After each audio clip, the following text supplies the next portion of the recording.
Hey everyone, tonight we're stepping into a world so ancient that modern humans can barely comprehend it. We're travelling back 4.7 million years, to a time when survival wasn't guaranteed by grocery stores or hospitals, but by pure instinct, adaptation, and an unforgiving natural world that tested every breath. You might think you understand what it means to struggle, but trust me, our prehistoric ancestors faced challenges that would break most of us within hours. Before we dive deep into this incredible journey, I'd really appreciate it if you could hit that like button and subscribe if you genuinely enjoy what we're exploring here. I'm always curious to know where you're all watching from, so drop a comment with your location and what time it is there right now. It's fascinating to see our global community connecting through these ancient stories. Now, dim those lights, maybe turn on some background white noise, and let's ease into tonight's extraordinary expedition together. We're about to discover not just how our earliest ancestors survived, but how they managed to thrive in conditions that would seem impossible by today's standards. Picture this. You've just awakened 4.7 million years ago in what we now call East Africa. The landscape stretches endlessly before you, a patchwork of woodlands and emerging grasslands. There are no roads, no buildings, no safety nets. Just you, the elements, and a world teeming with predators that see you as dinner rather than the apex species you might consider yourself today. Your body is different too. You're smaller, more compact, with longer arms, and a brain roughly 1/3 the size of modern humans. You walk upright, yes, but you're equally comfortable swinging through trees when danger calls. This is the world of Australopithecus afarensis, and survival here requires skills that modern humans have completely forgotten. The first challenge hits you immediately. Water. In today's world, you turn a handle and clean drinkable water flows endlessly. But 4.7 million years ago, finding safe water meant the difference between life and death within days. Our ancestors developed an intimate knowledge of seasonal patterns, reading the landscape like a survival manual written in stone and vegetation. They knew which plants indicated underground water sources. They understood that certain rock formations trap rainwater in natural basins. Most importantly, they learned to follow animal trails because where large herbivores gathered, water was sure to be nearby. But even finding water wasn't enough. They had to assess its safety, avoiding stagnant pools that harbored deadly parasites while seeking the flowing streams that meant survival. The water sources they did find were often contested territories.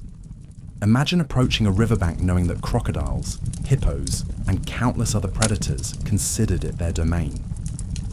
Every drink required constant vigilance. Every refill of a makeshift container demanded strategic timing and lightning-fast reflexes.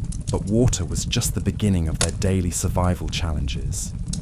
Food procurement in this ancient world required knowledge and skills that put modern survivalists to shame. There were no supermarkets, no agriculture, no domesticated animals. Everything edible had to be hunted, gathered, or foraged from a landscape that was as likely to poison you as nourish you. Our ancestors developed encyclopedic knowledge of plant life.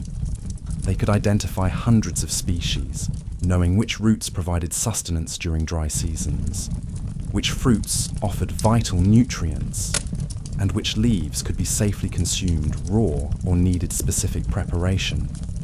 This wasn't casual knowledge passed down through books or videos. This was information literally carved into their DNA through millions of years of trial and error, where mistakes meant extinction. They understood seasonal cycles with precision that would impress modern meteorologists. They knew exactly when certain fruits ripened, when nuts fell from trees, when particular routes became accessible after rains. Their calendar wasn't marked by months or weeks, but by the subtle signs nature provided. The angle of shadows, the behavior of insects, the flowering patterns of specific plants all became crucial markers in their survival timeline. Hunting presented its own extraordinary challenges. Without metal tools or projectile weapons, our ancestors relied on persistence, strategy, and incredible physical endurance. They developed hunting techniques that required remarkable cooperation and communication skills. Pack hunting wasn't just about surrounding prey, it was about complex coordination that demanded split-second timing and absolute trust in fellow hunters. They learned to read animal behavior with supernatural accuracy. The way a herd moved could indicate the presence of predators. The calls of certain birds warned of approaching danger. Even the scent carried on wind provided critical information about potential food sources or threats lurking nearby. But perhaps most remarkably, they learned to hunt through persistence ells or the strength of buffalo. They could outlast almost. While they couldn't match the speed of Gaz, any prey through sheer endurance. They would track wounded animals for days, following blood trails across vast distances until exhaustion claimed their quarry. This persistence hunting required not just physical stamina, but mental fortitude that modern humans can barely comprehend. The tools they created were marvels of innovation, born from necessity. Every sharp stone was carefully crafted for specific purposes. Some were designed for cutting meat, others for scraping hides, still others for digging roots. They learned to identify the best stone types, understanding how different minerals would hold edges or shatter under pressure. Wooden implements were equally sophisticated. Digging sticks were precisely shaped and hardened through fire. Spears were weighted and balanced for maximum effectiveness. Even simple clubs were crafted with careful attention to weight distribution and striking surfaces.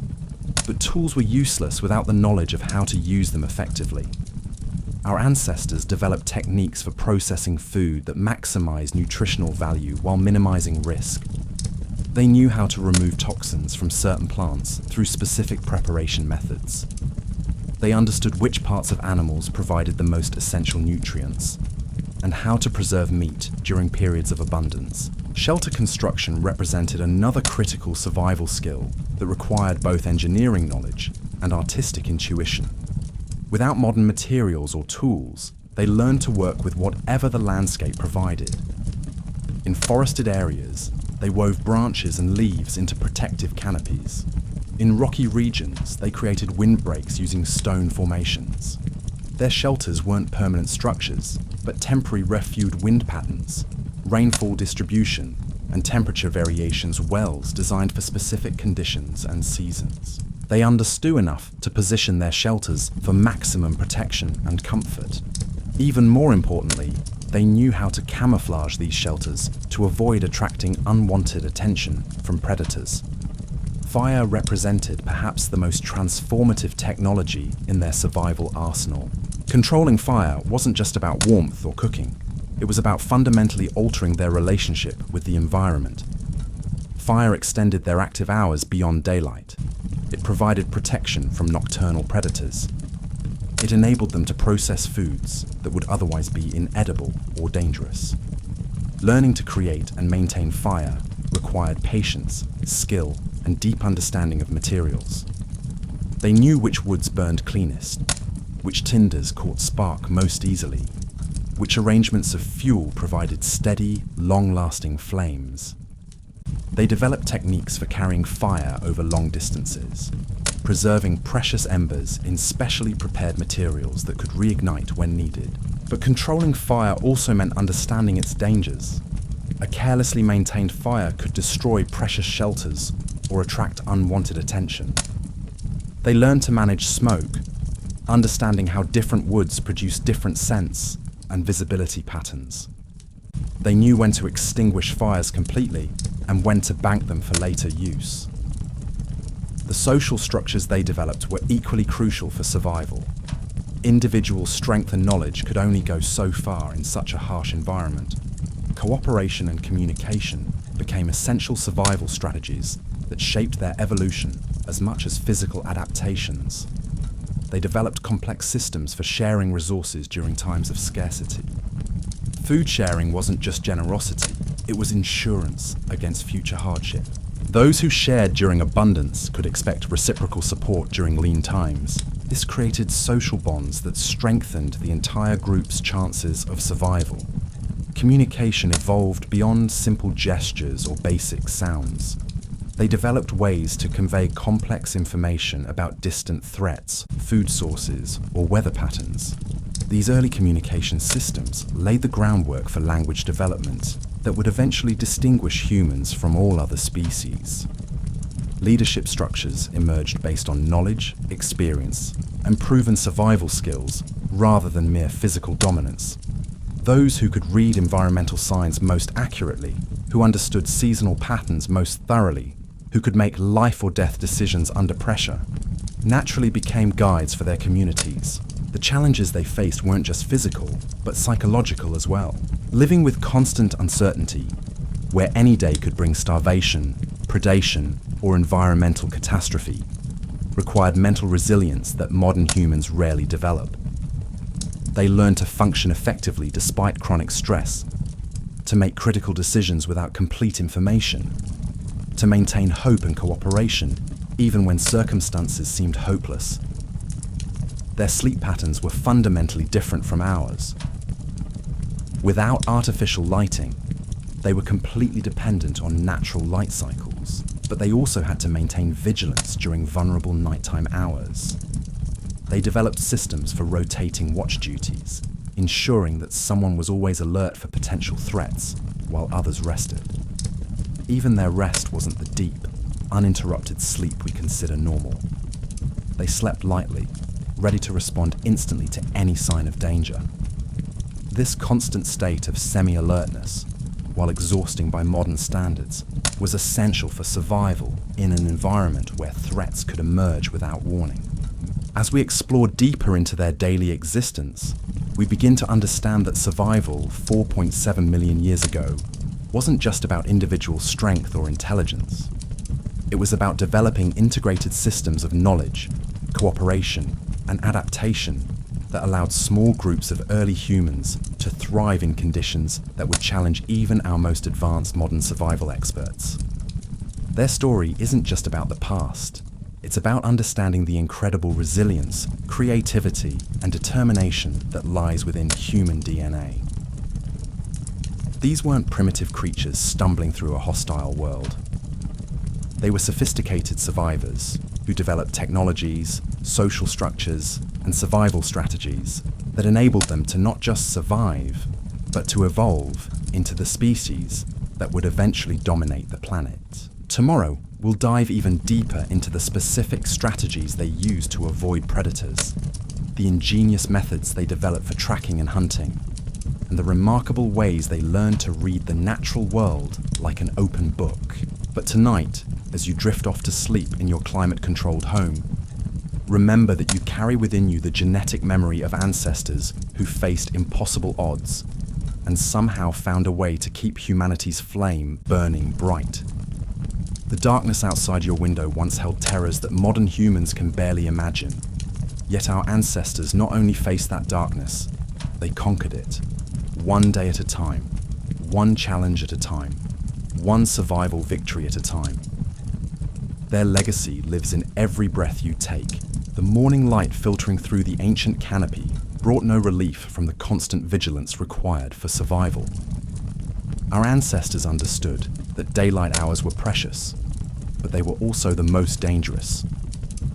As the sun rose over the East African landscape 4.7 million years ago, predators were stirring, territorial disputes were escalating, and the daily hunt for resources began anew. What modern humans fail to grasp is just how sophisticated their understanding of predator behavior had become. These weren't random encounters with dangerous animals. Every species that shared their territory had predictable patterns, hunting strategies, and territorial boundaries that our ancestors mapped with deadly precision. Take the saber-toothed cats that prowled these ancient woodlands. These weren't the lions or leopards we know today, but massive predators with canine teeth that could pierce through bone like modern knives through butter. Our ancestors learned to read the subtle signs of their presence hours before an actual encounter. Claw marks on trees weren't just random scratches, they were territorial markers that indicated hunting ranges and preferred prey routes. They discovered that certain bird calls signaled the approach of these apex predators. The sudden silence of insects often meant death was stalking nearby. Even the way smaller animals moved through the underbrush provided early warning systems that could mean the difference between life and becoming someone else's dinner. But avoiding predators wasn't just about recognition and retreat. Our ancestors developed counter-strategies that were nothing short of brilliant. They learned to use fire not just for warmth, but as a psychological weapon. The controlled use of burning branches could confuse and intimidate even the largest predators, creating escape opportunities when retreat was impossible. They understood group dynamics in ways that would impress modern military strategists. When facing a threat, they didn't panic or scatter randomly. They had predetermined formations and escape routes. Specific individuals took responsibility for protecting the most vulnerable members, while others created diversions or prepared defensive positions. The weapons they crafted weren't crude clubs or random stones. These were precisely engineered tools designed for specific types of encounters. Throwing stones were selected for weight and aerodynamics. Wooden spears were fire-hardened at exact points to maximize penetration. Even simple sticks were modified to create maximum impact while remaining light enough for quick maneuvering. Their knowledge of animal anatomy was surgical in its precision. They knew exactly where to strike different species for maximum effect. They understood which injuries would incapacitate versus which would only enrage their attackers. This wasn't learned through trial and error during life or death encounters. This knowledge was passed down through generations, refined through countless successful survival stories. The psychological aspects of predator encounters were equally sophisticated. Our ancestors learned to project confidence and aggression even when terrified. They understood that many predators relied on fear and intimidation as much as physical superiority. By maintaining eye contact, making themselves appear larger through specific postures, and coordinating threatening displays, they could often avoid confrontations entirely. But survival wasn't just about avoiding becoming prey. Our ancestors were also hunters, and their hunting strategies reveal intelligence and planning capabilities that rival modern military operations. They didn't simply chase animals until exhaustion. They developed complex ambush tactics that required precise timing, environmental knowledge, and flawless execution. Water sources became natural hunting grounds, but not in the obvious ways you might expect. Rather than waiting at riverbanks where they themselves would be vulnerable, they learned to position themselves along animal migration routes. They studied seasonal patterns so thoroughly they could predict exactly when specific herds would pass through particular areas. Their tracking abilities bordered on supernatural. A broken twig, a disturbed patch of earth, even changes in air scent provided detailed information about prey location, health status, and behavioral patterns. They could determine not just what animals had passed through an area, but when, in what numbers, and even their emotional state based on gait patterns and waste deposits. The persistence hunting techniques they developed required endurance that would humble modern marathon runners. But it wasn't just about running until their prey collapsed from exhaustion. They learned to drive animals toward natural barriers, cliffsides, or boggy areas where escape became impossible. They coordinated these efforts across miles of territory, with different hunters taking over pursuit as others reached exhaustion. Tool creation for hunting revealed engineering principles that wouldn't be formally recognized for millions of years. They understood leverage, momentum, and projectile physics through pure observation and experimentation. Spear throwers weren't just random wooden implements, but carefully calibrated devices that multiplied throwing force and accuracy. The preservation and preparation of successful hunts demonstrated chemistry knowledge that would impress modern food scientists. They knew which parts of animals spoiled fastest and needed immediate consumption. They understood which cuts could be dried for long-term storage and which methods of preservation worked best in different climates and seasons. Meat wasn't just food, It was medicine, tools, and technology all combined. Bones became digging implements and weapon components. Hides provided shelter materials and clothing.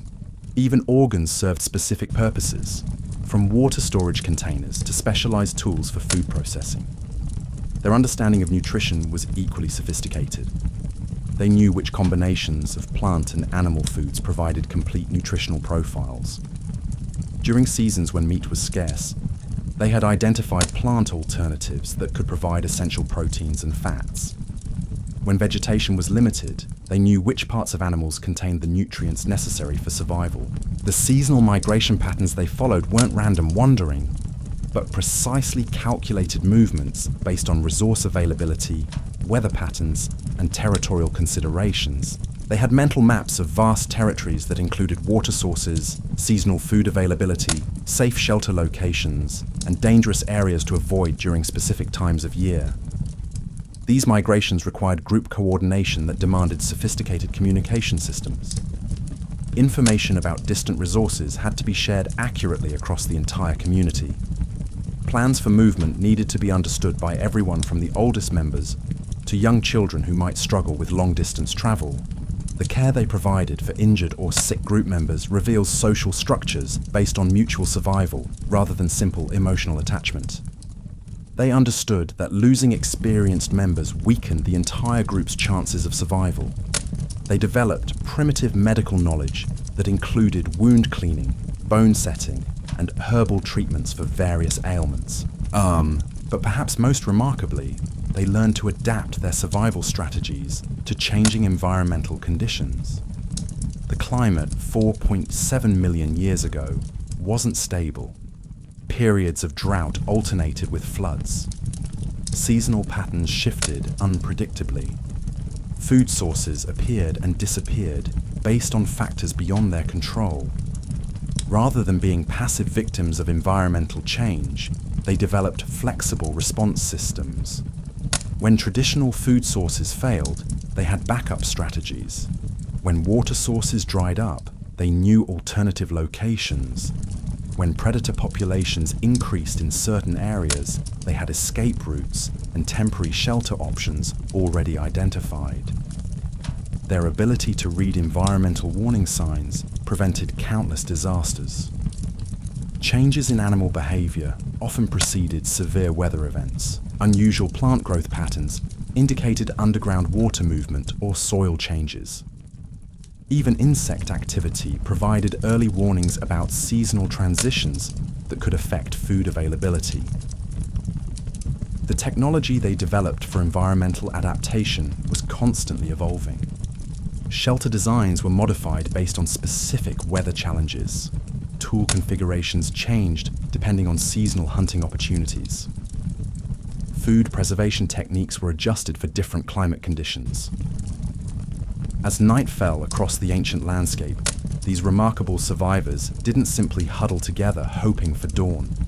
They had systematic approaches to nighttime survival that maximized rest while maintaining security. Guard rotations ensured constant vigilance. Sleeping arrangements were strategically positioned for quick escape if necessary. Their nighttime activities weren't limited to defensive measures. Certain hunting strategies worked better under cover of darkness.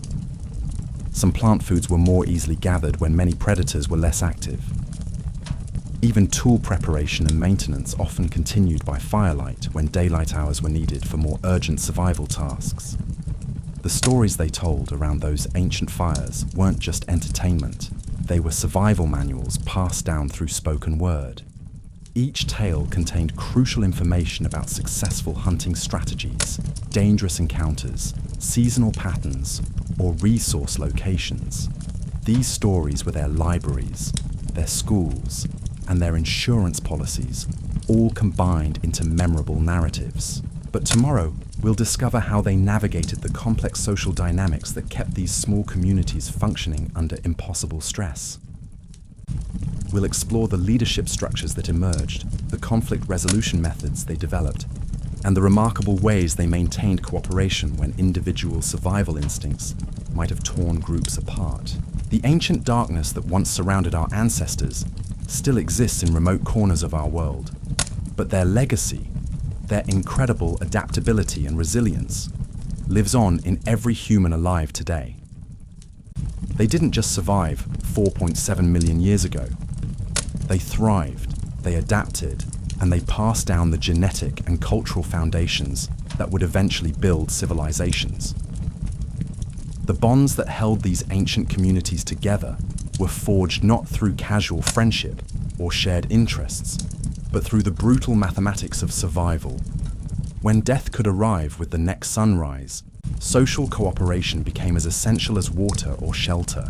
Yet managing group dynamics among stressed, exhausted, and constantly threatened individuals required psychological sophistication that would challenge modern therapists. Leadership in these prehistoric communities didn't emerge through elections or inheritance.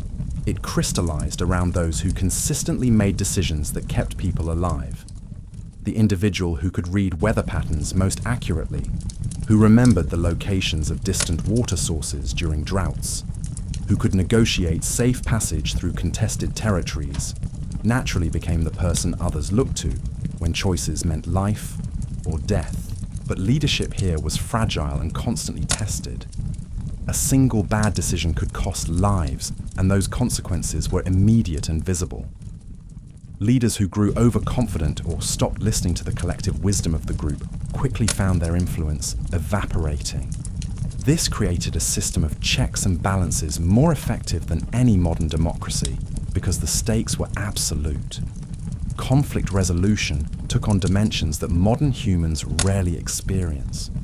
When resources were scarce, disagreements weren't about hurt feelings or wounded pride. They were about survival itself. Who ate first when food was limited? Who carried the injured when the group needed to move quickly? Who took the most dangerous positions during hunts or migrations? They developed sophisticated systems for managing these tensions before they exploded into group-destroying violence. Resource sharing followed complex protocols that considered individual contributions, family relationships, and future group needs. Those who provided valuable services, like toolmaking or medical knowledge, received preferential treatment during shortages. But this wasn't simple favoritism. It was strategic investment in the skills that kept everyone alive. The communication systems they developed went far beyond simple warnings or basic needs. They created ways to convey complex emotional states, to share detailed information about distant events, to coordinate intricate group activities across time and space. These weren't the grunts and gestures popular culture imagines, but sophisticated symbolic systems that laid the groundwork for human language. They learned to read each other's mental and physical states with accuracy that would impress modern psychologists.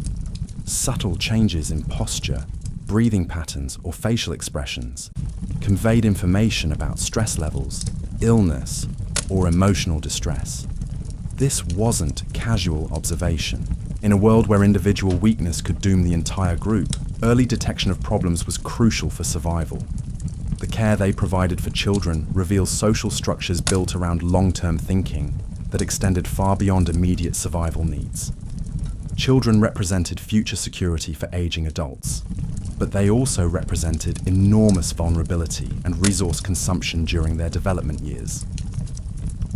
Balancing these competing pressures required community-wide commitment to child welfare that went beyond simple parental love. They developed educational systems that were both comprehensive and intensely practical. Children didn't learn through formal instruction, but through constant immersion in survival activities. By age 5, most children could identify dozens of edible plants, recognize the warning signs of dangerous animals, and contribute meaningfully to group food gathering efforts. But childhood wasn't just about acquiring survival skills. These communities understood that maintaining group morale and psychological health required elements beyond mere subsistence. They developed games, competitions, and social rituals that served multiple purposes. These activities built physical skills while strengthening social bonds and providing psychological relief from constant survival pressures. The roles that emerged within these groups were specialized but flexible. individuals developed particular expertise in hunting, tool-making, plant knowledge, or weather prediction. But everyone maintained basic competency in all survival areas because specialization that made someone completely dependent on others was a luxury they couldn't afford. Women's roles in these ancient communities were far more complex and powerful than later civilizations would suggest. Pregnancy and childbirth were certainly dangerous and limiting, but women who weren't currently pregnant or nursing often served as scouts, hunters, and decision-makers. Their knowledge of plant foods and seasonal patterns was often more extensive than men's, making them crucial for group survival during hunting failures or seasonal transitions. The elderly held positions of tremendous respect and influence, not through sentiment, but because their accumulated knowledge was irreplaceable. They had survived multiple environmental crises, seasonal variations, and predator encounters that younger group members had never experienced. Their memories contained information that could mean the difference between group survival and extinction during unprecedented challenges. But age also brought vulnerability that required careful management. When elderly members could no longer contribute physically, groups faced difficult decisions about resource allocation and travel logistics. They developed systems for caring for non-productive members that balanced compassion with survival realities, creating support structures that honored experience while acknowledging physical limitations. The territorial awareness these groups maintained extended far beyond their immediate vicinity. They possessed detailed mental maps of vast regions that included not just geographical features, but seasonal resource availability, predator territories, weather patterns, and the movements of other human groups. This information was constantly updated through direct observation, stories from travelers, and careful interpretation of environmental signs. Interactions with other human groups presented complex challenges that required diplomatic skills alongside survival abilities. Competing groups might fight over water sources or prime hunting territories, but they also represented opportunities for trade, genetic diversity, and shared knowledge. Determining when to cooperate, when to avoid, and when to defend required reading social and political situations with the same accuracy they applied to predator behavior. The technologies they developed for intergroup communication included sophisticated signaling systems using smoke, sound, and visual markers. These weren't random signals, but complex codes that could convey detailed information about group size, intentions, resource needs, and territorial claims. Misunderstanding these communications could trigger conflicts or missed opportunities for beneficial cooperation. Trade relationships that developed between groups created the earliest economic systems, though these bore little resemblance to modern commerce. Exchanges were based on immediate survival needs rather than wealth accumulation. High-quality stone for tools might be traded for rare medicinal plants. Access to seasonal hunting grounds could be negotiated for shared water rights during droughts. These economic relationships required trust and reputation systems that extended across vast territories and multiple generations. Groups that honored their agreements gained access to broader networks of resources and mutual support. Those that cheated or broke promises found themselves isolated during critical survival periods. The seasonal gatherings that sometimes occurred when multiple groups converged around particularly rich resources served functions beyond simple resource exploitation. These were opportunities for genetic exchange, information sharing, and cultural transmission that prevented isolated groups from losing crucial survival knowledge. Young adults might join different groups permanently, carrying skills and information between communities. But these gatherings also created tensions and competition that required careful management. Disputes over resource access, mate selection, or territorial boundaries could explode into violence that decimated multiple groups. They developed protocols for managing these interactions that included formal negotiation procedures, conflict resolution mechanisms, and face-saving alternatives to deadly confrontation. The spiritual and psychological practices they developed served crucial functions beyond simple comfort or tradition. Rituals surrounding death helped groups process grief while maintaining focus on survival needs. Ceremonies marking seasonal transitions reinforced crucial knowledge about environmental patterns while strengthening group cohesion. Their relationship with the natural world wasn't the romantic harmony often imagined, but a complex understanding based on mutual respect and practical necessity.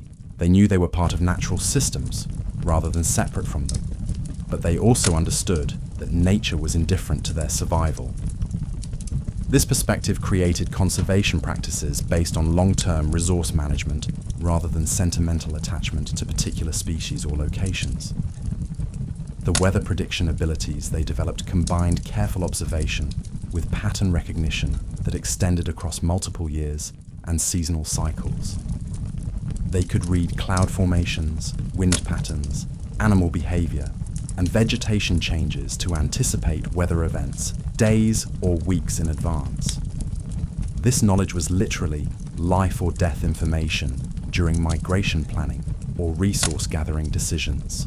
Their understanding of astronomy wasn't abstract science, but practical navigation and timing information.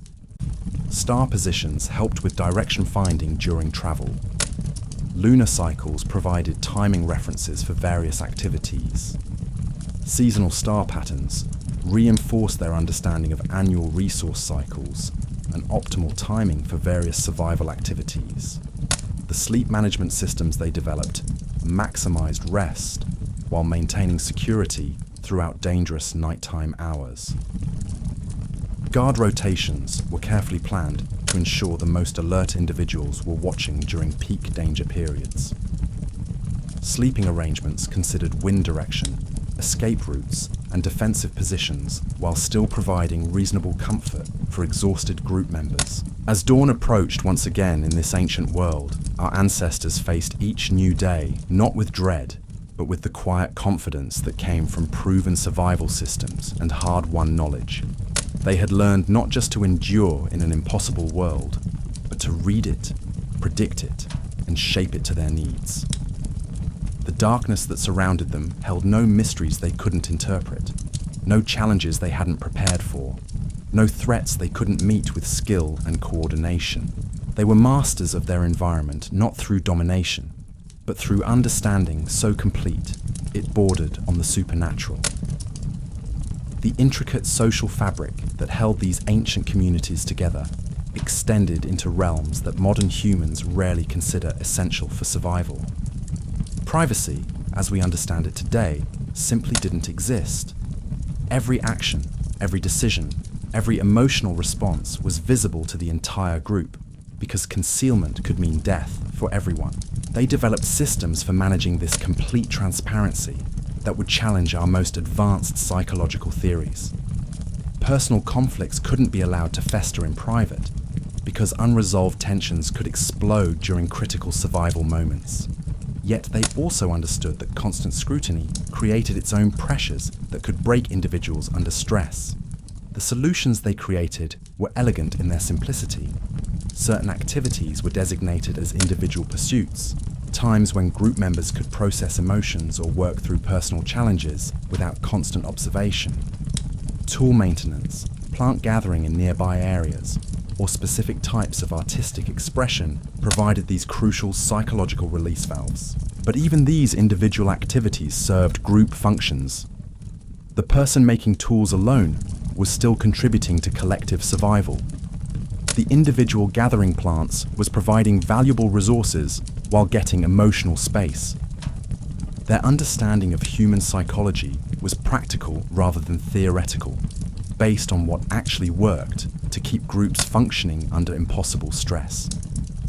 The decision-making processes they developed balanced individual expertise with collective wisdom in ways that maximized both speed and accuracy. When immediate threats required split-second responses, certain individuals had authority to make unilateral decisions, but for longer-term planning or resource allocation, they had consultation methods that incorporated multiple perspectives, while avoiding paralysis through endless debate. These decision-making systems were constantly refined through experience. Choices that led to successful outcomes reinforced the authority of those who made them. Decisions that resulted in problems or dangers caused leadership roles to shift toward individuals with better judgment. This created meritocracies based on actual results rather than inherited position or political maneuvering. The knowledge preservation systems they created were marvels of human memory and cultural transmission. Without writing, every piece of crucial survival information had to be memorized, understood, and passed down through purely oral methods. They developed mnemonic techniques that embedded complex technical knowledge into memorable stories, songs, and ritualized activities. These weren't simple tales told for entertainment. Each story contained multiple layers of practical information.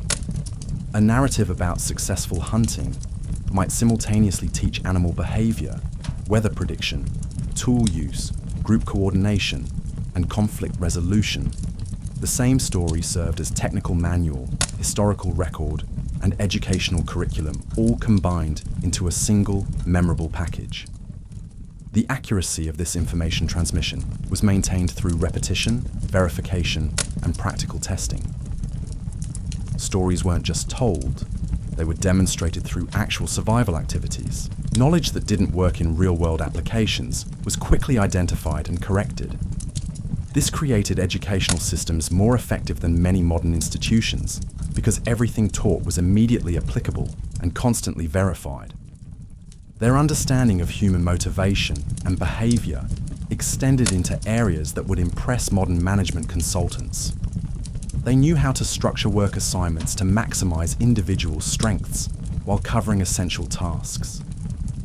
They understood which personality types worked well together and which combinations created conflicts that threatened group survival. The reward systems they developed went beyond simple resource distribution. Recognition, respect, and social status were carefully managed to encourage behaviors that benefited everyone. Those who took dangerous risks for group benefit received acknowledgement that motivated others to similar service, but they also avoided creating hierarchies so rigid that they discouraged innovation or adaptation. The healthcare practices they developed combined practical medical knowledge with psychological understanding that addressed both physical and mental health needs. They knew which plant medicines treated specific ailments, how to set broken bones, and methods for preventing infection in wounds.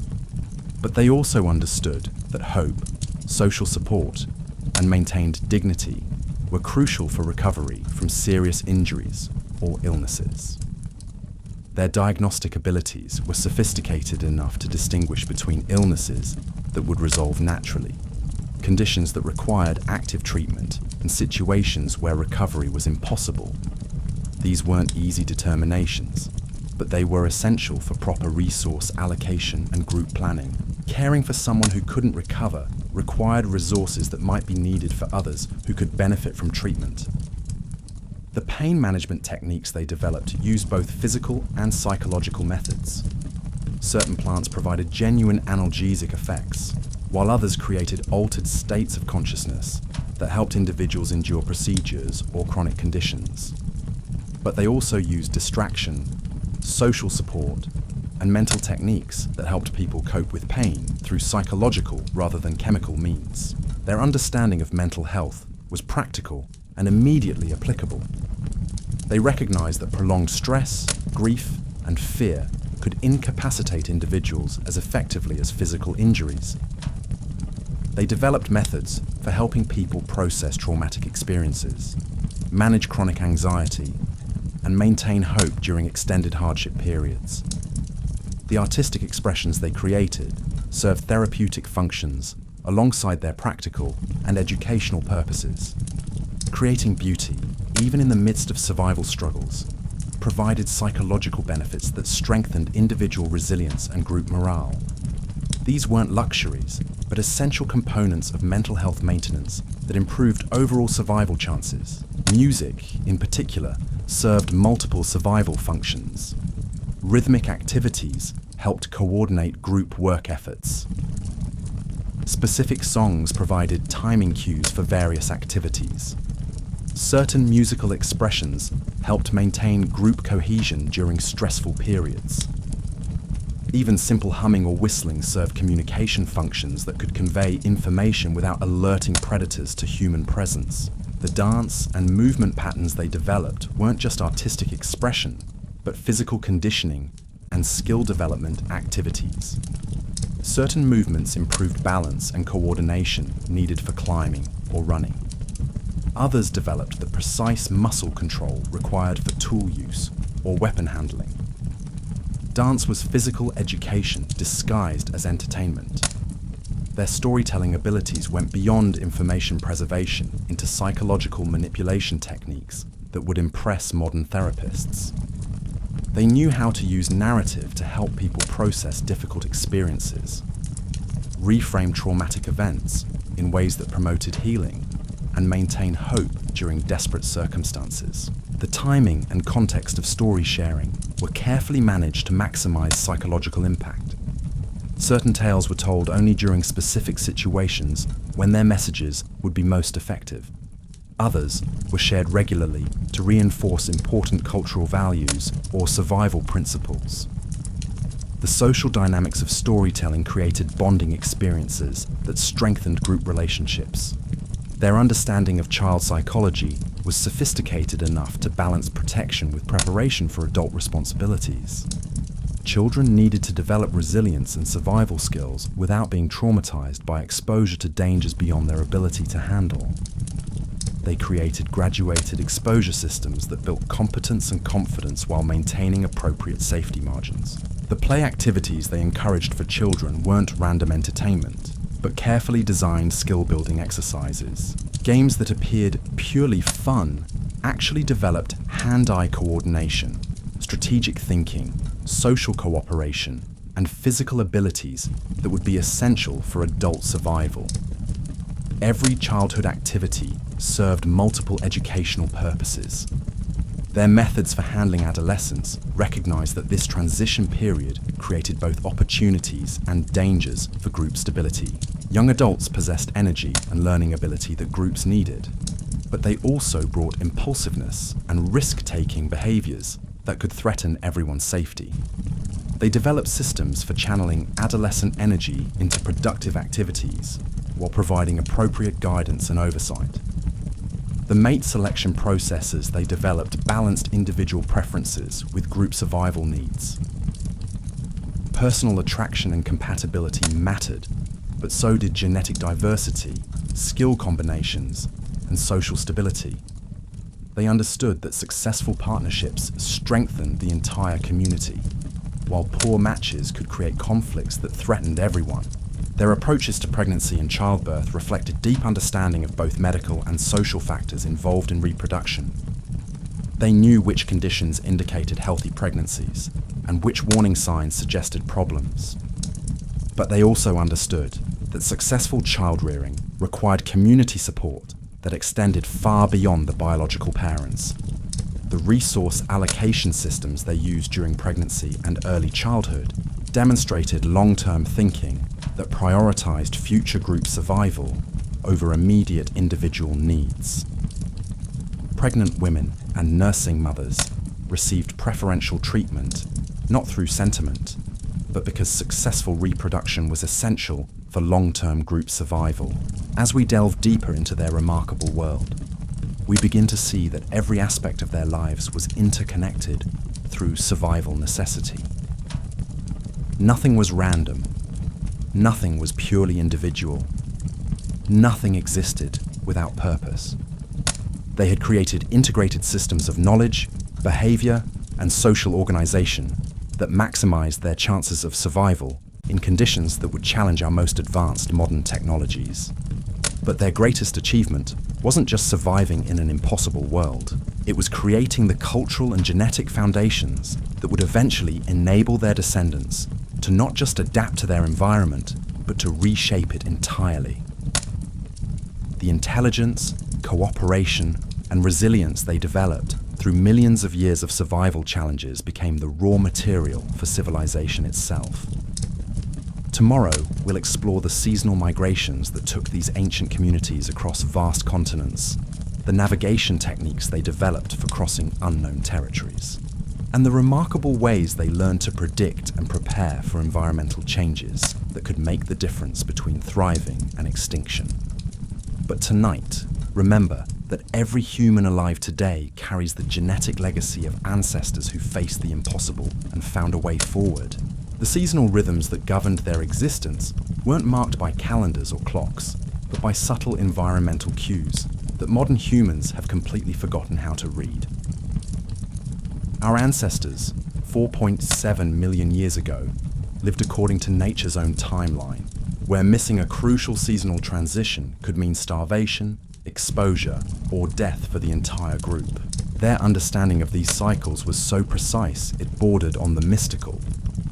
They could predict rainfall patterns weeks in advance by observing cloud formations, wind directions, and the behavior of insects most people today would never notice.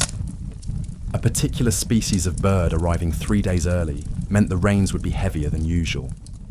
Certain flowers blooming out of sequence indicated underground water movement that would affect plant growth for months. These weren't casual observations, but life or death intelligence that determined when to move, where to go, and what resources to prioritize.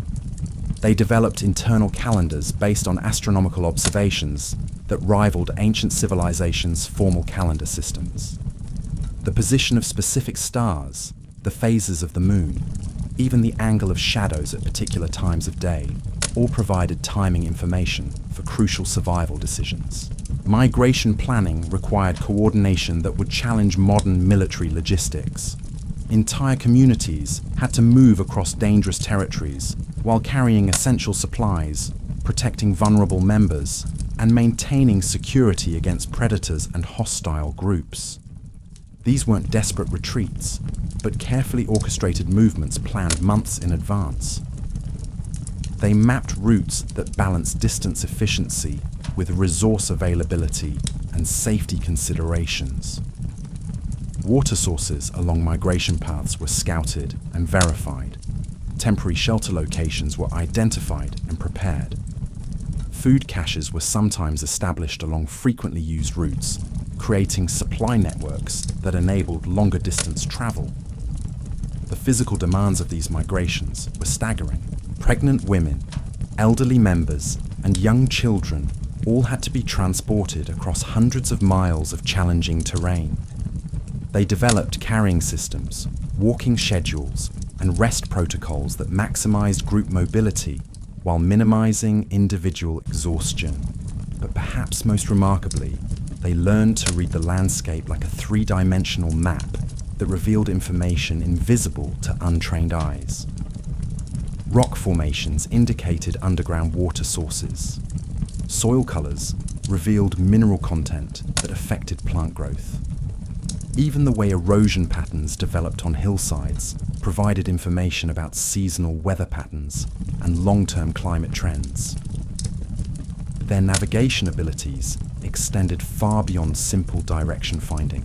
They could determine their location within vast territories using combinations of landmark recognition, astronomical observation, and environmental pattern reading. They knew not just where they were, but where they had been and where they needed to go to find specific resources during particular seasons. The weather prediction systems they developed combined multiple information sources into forecasting accuracy that would impress modern meteorologists. Animal behavior changes, atmospheric pressure variations they could sense physically, plant responses to humidity fluctuations, all provided data points for weather predictions that could extend days or even weeks into the future. They understood that different weather patterns affected various aspects of survival in complex ways. Heavy rains might make travel difficult, but improve plant food availability. Drought conditions made water sources more concentrated, but also more contested by predators. Wind patterns affected hunting success, but also determined optimal fire management strategies. Their responses to weather predictions weren't passive adaptation. but active preparation that turned environmental challenges into survival advantages. When they predicted extended dry periods, they developed water storage and conservation strategies. When seasonal storms were anticipated, they prepared specialized shelters and food preservation methods. The plant knowledge they accumulated was encyclopedic in scope and surgical in precision. They could identify hundreds of species by sight, smell, touch, and even taste. But more importantly, they understood the complex relationships between different plants, knowing which species indicated the presence of others, which combinations provided optimal nutrition, and which plant communities signaled specific environmental conditions. Their botanical expertise extended into areas that would fascinate modern pharmacologists. They knew which plants provided pain relief, which ones treated infections, which could induce specific psychological states for ceremonial or medical purposes. They understood dosages, preparation methods, and potential dangerous interactions between different plant medicines. Seasonal plant availability required memory systems that tracked hundreds of species across multiple geographic regions and varying climate conditions. They knew exactly when specific fruits ripened, when certain roots became accessible, when particular leaves were most nutritious. This knowledge was constantly updated based on environmental variations and climate fluctuations. The food preservation techniques they developed went far beyond simple drying or smoking. They understood fermentation processes that improved nutritional value while extending storage life. They knew which plant materials created effective preservation environments and which combinations of techniques worked best for different types of food. Their understanding of nutrition was sophisticated enough to recognize that different foods provided different types of energy and health benefits. They knew which plant combinations created complete protein profiles when meat was unavailable. They understood which foods provided quick energy versus sustained nutrition during long-distance travel or extended physical activities. The hunting strategies they employed during seasonal transitions were marvels of timing, coordination, and environmental psychology. They understood that animal behavior changed dramatically during migration periods, mating seasons, and resource scarcity. These behavioral changes created both opportunities and challenges that required completely different hunting approaches. They learned to predict animal migration routes with accuracy that enabled them to position themselves days in advance of moving herds. But they also understood that disrupting these migrations could affect food availability for months or years. So their hunting was carefully calibrated to take advantage of natural movements without destroying the systems they depended on. The tools and weapons they created were specifically adapted for seasonal hunting conditions. Lighter, more portable equipment for long-distance pursuits. Heavier, more powerful weapons for confronting large game during abundance periods. Specialized tools for processing different types of prey during various seasons. Their tracking abilities evolved to work in different seasonal environments. Reading sign in snow required completely different skills than tracking in dry grass or muddy ground. They developed techniques for following prey across various terrain types while adapting their methods to changing environmental conditions. The social dynamics within hunting groups shifted according to seasonal demands and opportunities. During abundance periods, they could afford to take risks that would be foolish during scarcity. When resources were limited, hunting strategies became more conservative, focused on guaranteed success, rather than ambitious attempts at large game. Their understanding of predator behavior during seasonal changes was equally sophisticated. They knew that certain dangerous animals became more aggressive during mating seasons, more territorial during nesting periods, more desperate during food shortages. This knowledge determined travel routes, camping locations, and daily activity patterns. The territories they established and defended weren't fixed boundaries, but flexible zones that expanded and contracted based on seasonal resource availability and group needs. During abundance periods, territorial boundaries were more relaxed. During scarcity, they were defended more aggressively but also negotiated more carefully to avoid conflicts that could be devastating when resources were already limited. Their diplomatic relationships with neighbouring groups followed seasonal patterns as well. Cooperation was more likely during periods when resources were abundant enough to share. Competition intensified when environmental pressures made every resource crucial for survival. But even during competitive periods, they maintained communication channels that could prevent conflicts from escalating to destructive warfare.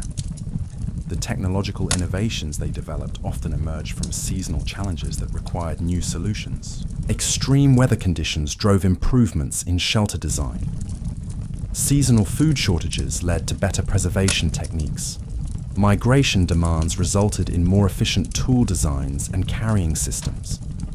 Their artistic and cultural expressions reflected seasonal rhythms that connected them emotionally and spiritually to the natural cycles that governed their lives.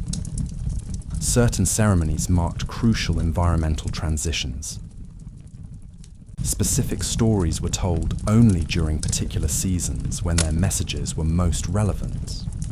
Even their music and dance reflected the rhythms of the natural world they were so intimately connected with. The psychological preparation required for seasonal transitions was as important as physical preparation. They understood that major environmental changes created stress and anxiety that could affect group cohesion and individual performance. They developed mental conditioning techniques that helped people adapt emotionally to changing circumstances. Their sleep and activity patterns shifted dramatically with seasonal changes. Summer schedules maximized daylight hours for travel and resource gathering. Winter patterns conserved energy while maintaining security during long nights. These weren't simple responses to available light, but sophisticated adjustments to seasonal demands and opportunities. The clothing and personal equipment they created was specifically designed for seasonal conditions. They understood layering principles for temperature regulation. They knew which materials provided the best protection against specific weather conditions. They even developed techniques for modifying equipment quickly as conditions changed. Their food storage and distribution systems were calibrated to seasonal resource patterns. They knew how to maximize nutrition during abundance periods to build reserves for lean times. They understood which foods provided the best energy during high-activity seasons versus which ones sustained health during periods of reduced activity.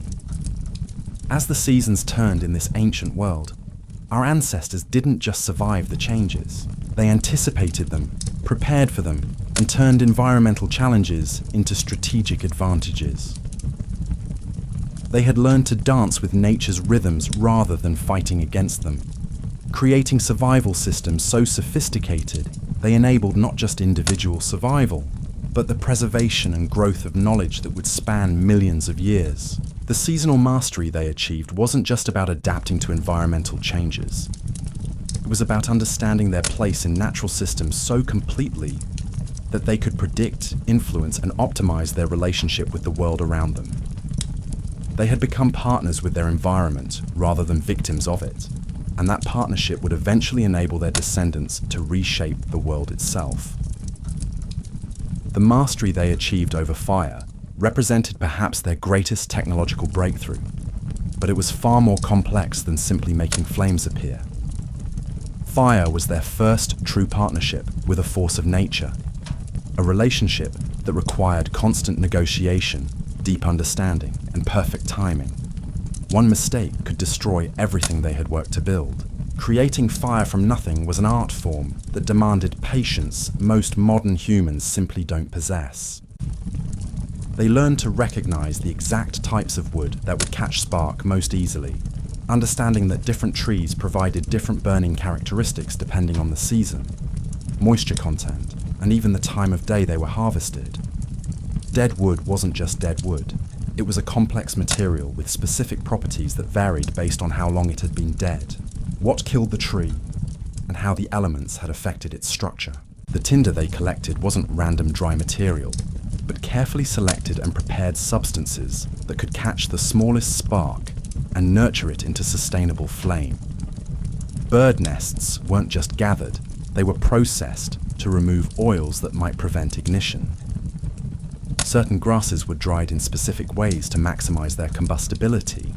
Even animal fur was prepared using techniques that created the perfect texture for catching and holding sparks. But perhaps most remarkably, they learned to read fire itself. The color of flames told them about fuel quality and burning efficiency. The sound of burning wood revealed moisture content and structural integrity. The smell of smoke provided information about wind direction and potential dangers from the fire spreading beyond their control. Fire management became a 24-hour responsibility that required constant attention and decision-making. Banking fires for overnight burning required understanding exactly how much fuel to add, how to arrange it for slow, steady combustion, and how to position the fire to maintain heat while minimizing smoke that might attract predators or hostile groups. They developed techniques for transporting fire across long distances that would impress modern survival experts. Specially prepared materials could hold glowing embers for hours without bursting into flames. These fire-carrying methods enabled them to maintain their precious flames during migrations or when establishing new camps in areas where fire creation would be difficult or dangerous. The cooking techniques they developed using fire weren't just about making food taste better. They understood that certain cooking methods made previously inedible plants safe for consumption. They knew which cooking temperatures killed parasites in meat while preserving essential nutrients. They even learned to use fire to process materials that became tools, medicines, or other survival necessities. Fire also became their first weapon of mass destruction, though they wielded this power with careful consideration of long-term consequences. Controlled burns could drive game animals toward hunting areas or clear vegetation to improve visibility around campsites. But they understood that uncontrolled fire could destroy the very resources they depended on for survival. Their relationship with fire extended into psychological and spiritual realms that modern humans rarely consider. Fire provided security during vulnerable nighttime hours, but it also created a focal point for social activities that strengthened group bonds. The shared responsibility of maintaining fire created cooperation patterns that extended into other survival activities. The light from fire enabled them to extend productive hours beyond natural daylight, but it also revealed their location to potential threats. Managing this trade-off required sophisticated understanding of when the benefits outweighed the risks and how to minimize exposure while maximizing utility. They learned to use fire as a communication tool, creating smoke signals and light patterns that could convey information across vast distances. These weren't random signals, but coded messages that could warn of dangers, indicate resource locations, or coordinate group movements. Fire became their first long-distance communication network. The heat from fire wasn't just warmth, but a tool for materials processing that enabled technological advances impossible without controlled high temperatures. They learned to use fire to harden wooden tools, making spears and digging sticks more durable and effective. They discovered that certain stones could be heated and shaped into better cutting implements. Fire enabled them to process foods in ways that dramatically increased nutritional value and digestibility. Cooking broke down tough plant fibers that would otherwise pass through their digestive systems unused. It made proteins more accessible and destroyed toxins that made certain foods dangerous when consumed raw. But fire also created new dangers that required constant vigilance and sophisticated safety protocols. Burns from handling fire carelessly could incapacitate crucial group members. Fires that spread beyond control could destroy shelter, food stores, and force dangerous emergency relocations. They developed first aid techniques for treating burns that combined practical medical knowledge with materials readily available in their environment. Certain plant materials provided pain relief and promoted healing. Others created protective barriers that prevented infection while damaged tissue recovered. The social protocols surrounding fire use were as complex as any modern organizational system. Who was responsible for maintaining fires during different periods? How were fuel gathering duties distributed? What were the consequences for carelessness that endangered the group's fire resources? Fire became central to their educational systems as well. Children learned responsibility through carefully supervised fire maintenance duties. The skills required for successful fire management taught patience, attention to detail, and understanding of cause and effect relationships that were essential for adult survival. The timing of fire use was carefully calibrated to environmental conditions and survival needs. During dry seasons, fire use was more restricted to prevent accidental wildfires. During wet periods, maintaining fire became more challenging, but also more crucial for survival comfort and food processing. They learned to predict weather conditions that would affect fire behavior, understanding wind patterns, humidity changes, and atmospheric pressure variations that determined when fire use was safe versus dangerous. This weather prediction ability was essential for making decisions about when to maintain fires and when to extinguish them completely. The fuel management systems they developed were marvels of resource conservation and strategic planning. They knew which types of wood burned longest, which created the hottest flames, which produced the least smoke. They understood seasonal variations in fuel quality and availability, planning fuel gathering activities months in advance. Deadwood collection became a specialized skill that required understanding forest ecology, decay processes, and the complex relationships between different tree species. They knew which dead trees would provide the best burning material, and which ones might be rotten, damp, or infested with insects that made them unsuitable for fuel. They also learned to process living plant materials into fuel when dead wood was scarce. Certain grasses could be bundled and dried into effective burning material. Some plants produced oils that enhanced combustion. Others could be processed into slow-burning materials, perfect for maintaining overnight fires. The ash and charcoal produced by their fires weren't waste products, but valuable materials with specific uses. Charcoal could be used for drawing, marking, and even as a component in primitive medicines. Ash provided materials for soap making and could be used to preserve certain foods or treat specific medical conditions. Fire's role in their spiritual and cultural life was as important as its practical applications. The shared experience of gathering around fires created social bonds that strengthened group cohesion. Firelight enabled storytelling activities that preserved crucial survival knowledge while providing psychological comfort during stressful periods. The ceremonies and rituals they developed around fire weren't just spiritual expressions, but practical activities that reinforced important survival behaviors. Rituals surrounding fire lighting taught proper techniques while creating social reinforcement for careful fire management. Ceremonies marking successful hunts or seasonal transitions used fire as a focal point for community celebration. Their understanding of fire's ecological impact went beyond immediate survival needs to consider long-term environmental consequences. They knew that fire could be used to manage vegetation growth, create habitat conditions that attracted specific animals, and even influence rainfall patterns in subtle ways.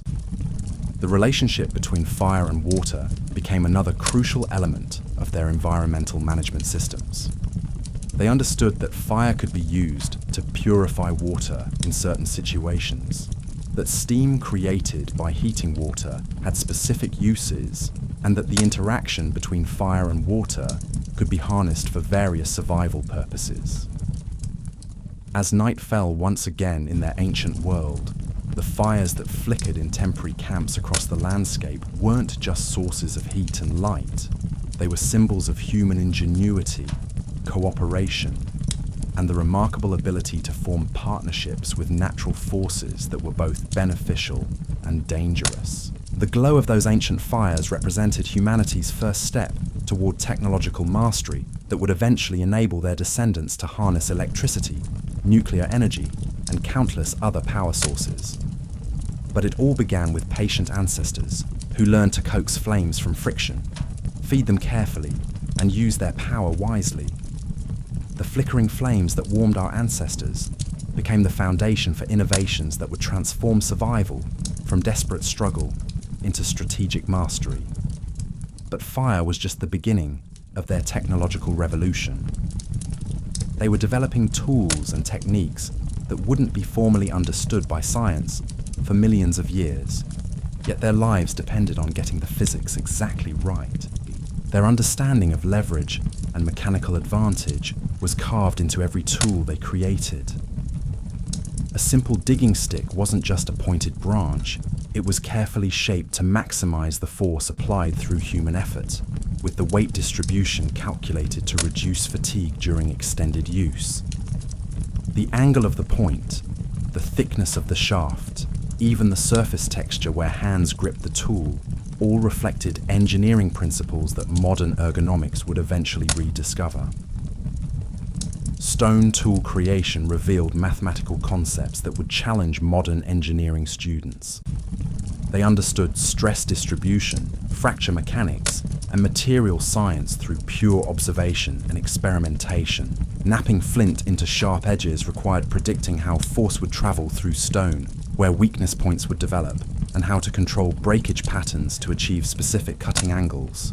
But they weren't just making individual tools, they were creating integrated systems where each implement served multiple functions while working together as complete technological solutions. A hunting kit might include cutting tools, piercing implements, digging devices, and processing equipment that could be combined in various ways, depending on specific needs and situations. The materials they selected for tool construction weren't random choices based on availability. They understood that different stones provided different cutting characteristics, that various woods offered specific strength and flexibility properties, that animal bones and antlers had unique structural qualities that made them ideal for particular applications. Their quality control systems were more rigorous than many modern manufacturing processes. Every tool was tested under actual survival conditions where failure could mean death. Tools that didn't perform were immediately modified or replaced. This constant testing and refinement created implements that were perfectly adapted to their intended uses. The maintenance and repair techniques they developed extended tool life far beyond what modern users would expect from primitive implements. They knew how to resharpen cutting edges, strengthen weak joints, and modify tools as they wore down. A well-maintained tool could serve multiple generations, with knowledge of its care and use passed down as carefully as any family heirloom. But tools were useless without the techniques to employ them effectively. Our ancestors developed methods for using simple implements to accomplish complex tasks that would seem impossible to modern observers. A basic pointed stick could become a probe for finding underground water, a weapon for defense, a lever for moving heavy objects, or a measuring device for construction projects. Their construction abilities extended far beyond basic shelter creation into engineering projects that required understanding of structural mechanics, materials science, and architectural principles. Bridges built from natural materials could support the weight of entire groups crossing dangerous rivers. Elevated platforms provided security from ground-based predators while offering strategic vantage points for hunting and scouting. Water management systems they created were marvels of hydraulic engineering that channeled, stored, and purified water using only natural materials and gravity-fed systems. They learned to create settling ponds that allowed sediments to separate from drinking water. They built channel systems that directed rainwater into storage areas during abundant periods. Their understanding of physics extended into areas that enabled them to multiply their physical capabilities, far beyond natural human limitations. Lever systems helped them move objects many times their own weight. Pulley arrangements created using vines and branches enabled them to lift materials to heights that would otherwise be impossible to reach.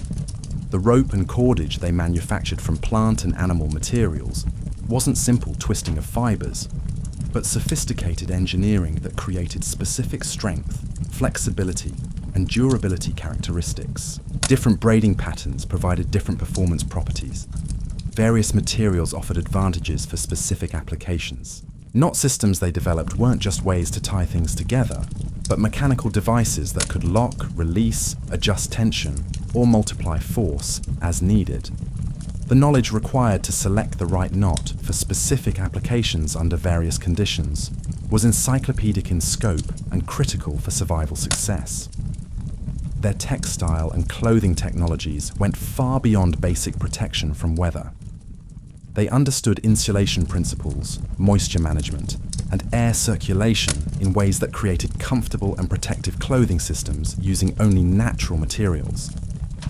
Layering techniques provided temperature regulation across wide environmental variations. The tanning and leather processing methods they developed transformed animal hides into materials with specific properties needed for various applications.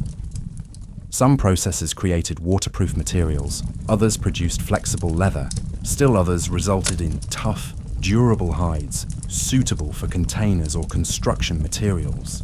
Their container manufacturing abilities created storage and transportation systems that were lightweight, durable, and perfectly suited to nomadic lifestyles.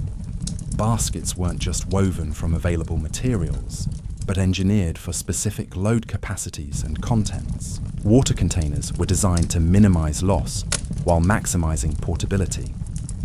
Food processing technologies they invented went far beyond simple cooking to include fermentation, preservation, and nutritional enhancement techniques that modern food scientists are only beginning to understand. They knew how to concentrate nutrients, create flavor combinations that encouraged consumption of essential but unpalatable foods, and process toxic plants into safe nutrition sources. Their pharmaceutical knowledge was vast and precisely applied. They understood dosages, preparation methods, and potential interactions between different plant medicines. They knew which preparations worked best for specific conditions and how to modify treatments based on individual patient needs and available materials. Medical procedures they performed using primitive tools achieved results that would challenge modern emergency medicine. Wound treatment, bone setting, infection management, and even basic surgery were performed with success rates that kept groups functioning despite the absence of modern medical technology. Diagnostic abilities they developed enabled them to distinguish between different types of illnesses, predict disease progression, and determine appropriate treatment approaches. They could assess injuries to determine which required immediate intervention and which would heal naturally with proper care. The precision required for their technological achievements demanded measurement systems that were accurate, portable, and based on readily available references. They used body proportions, natural phenomena, and environmental markers to create standardized measurements that enabled consistent tool creation and construction projects. Their understanding of time wasn't just seasonal awareness, but precise measurement of shorter intervals needed for coordination of complex activities. They could estimate travel time across various terrain types, predict cooking times for different foods, and schedule activities with accuracy that maximized efficiency and safety. Navigation technologies they developed included not just direction finding, but distance calculation, route planning, and landmark recognition systems that enabled them to travel efficiently across vast territories while maintaining awareness of their location relative to resources and dangers. The mathematical concepts they applied weren't formal equations, but intuitive understanding of geometric relationships, proportional reasoning, and statistical probability that enabled them to make optimal decisions under uncertain conditions. They could calculate odds of hunting success, estimate resource requirements for extended journeys, and predict weather patterns with remarkable accuracy. Their experimental methods were rigorous enough to develop reliable knowledge through careful observation and testing. They could design experiments that isolated specific variables, replicate successful techniques, and modify approaches based on results. This proto-scientific method enabled continuous technological advancement. Quality assurance systems they created ensured that knowledge and techniques were transmitted accurately across generations. master craftspeople trained apprentices through systematic instruction that covered not just techniques, but underlying principles that enabled innovation and adaptation to changing conditions. The documentation systems they developed for preserving technical knowledge weren't written records, but sophisticated oral traditions, physical demonstrations, and cultural practices that maintained technical accuracy while making information memorable and accessible to entire communities.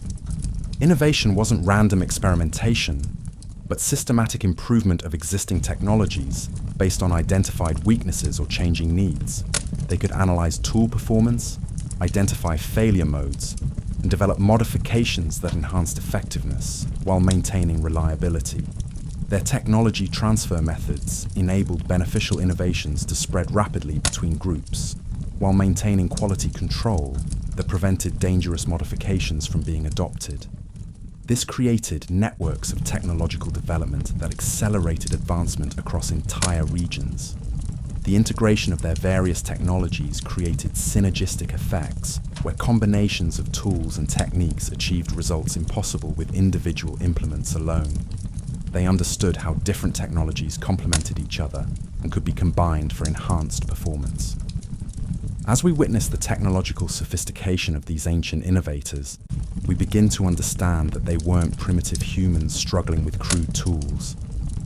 They were master engineers who developed complex solutions to impossible challenges using only the materials nature provided. Their achievements laid the foundation for every technological advancement that would follow. But their greatest innovation wasn't any specific tool or technique. It was the development of systematic approaches to problem solving that enabled continuous improvement and adaptation to changing circumstances. They had learned not just to use technology, but to create it, refine it, and pass it forward to future generations who would build upon their remarkable achievements. The technological mastery they achieved through millions of years of survival challenges became the platform that would eventually enable their descendants to reshape the world itself. Every modern convenience, every scientific breakthrough, every engineering marvel traces its roots back to ancestors who learned to make fire, shape stone, and turn the raw materials of nature into tools for survival and ultimately civilization itself. The complexity of their social structures revealed itself most clearly in how they managed knowledge itself as a survival resource. Information wasn't just shared casually around fires or passed down through simple repetition.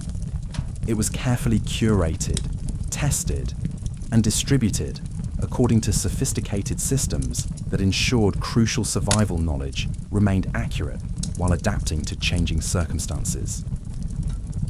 They understood that different types of knowledge required different preservation methods. Technical skills like toolmaking were taught through hands-on apprenticeships where students learned by doing under careful supervision. Theoretical knowledge about weather patterns or animal behavior was embedded in stories that made complex information memorable while providing multiple layers of practical application. But perhaps most remarkably, they developed quality control systems for knowledge itself. Information that proved unreliable in real-world applications was quickly identified and corrected. Those who consistently provided accurate knowledge gained authority and respect, while those who shared dangerous misinformation lost credibility and influence within the group. The educational hierarchies that emerged weren't based on age alone, but on demonstrated expertise and teaching ability. Young individuals who showed exceptional aptitude for specific skills might receive advanced training that elevated them to teaching roles while still physically immature. Conversely, older members who couldn't maintain accuracy in their knowledge sharing found their authority gradually diminishing. They created specialized roles for knowledge preservation that went far beyond simple memory keeping. Certain individuals became living libraries who specialized in maintaining vast stores of information about specific topics. Others developed expertise in knowledge transmission, becoming master teachers who could effectively transfer complex skills to new learners. The verification systems they used for testing knowledge accuracy were more rigorous than many modern scientific methods. techniques had to prove themselves repeatedly under actual survival conditions. Weather predictions were constantly checked against actual climate patterns. Hunting strategies were evaluated based on consistent success rates over extended periods.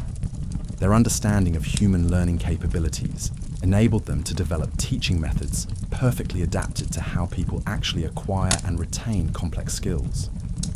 They knew which concepts needed visual demonstration, which required hands-on practice, and which could be effectively transmitted through verbal instruction alone. The curriculum they developed for survival education was comprehensive yet efficient, covering all essential knowledge areas, while avoiding information overload that could compromise learning effectiveness. Students progressed through carefully structured skill development sequences that built competence systematically while maintaining motivation and confidence. Assessment methods they created could accurately evaluate skill levels and identify areas where additional training was needed. These weren't formal tests, but practical demonstrations under increasingly challenging conditions that revealed true competence levels while providing additional learning opportunities. Remedial education systems they established ensured that individuals who struggled with specific skills received additional support rather than being abandoned as incompetent. They understood that group survival depended on everyone achieving minimum competency levels in essential survival areas. Advanced education opportunities existed for individuals who showed exceptional aptitude or interest in specific knowledge areas. These specialized training programs created experts whose deep knowledge in particular subjects benefited the entire community, while providing personal fulfillment for naturally gifted learners. The knowledge they accumulated about human psychology enabled them to optimize learning environments for maximum effectiveness. They understood which physical conditions promoted concentration, which social settings encouraged participation, and which emotional states facilitated skill acquisition. Cross-training systems they developed ensured that crucial knowledge wasn't concentrated in single individuals whose death or injury could leave the group without essential capabilities.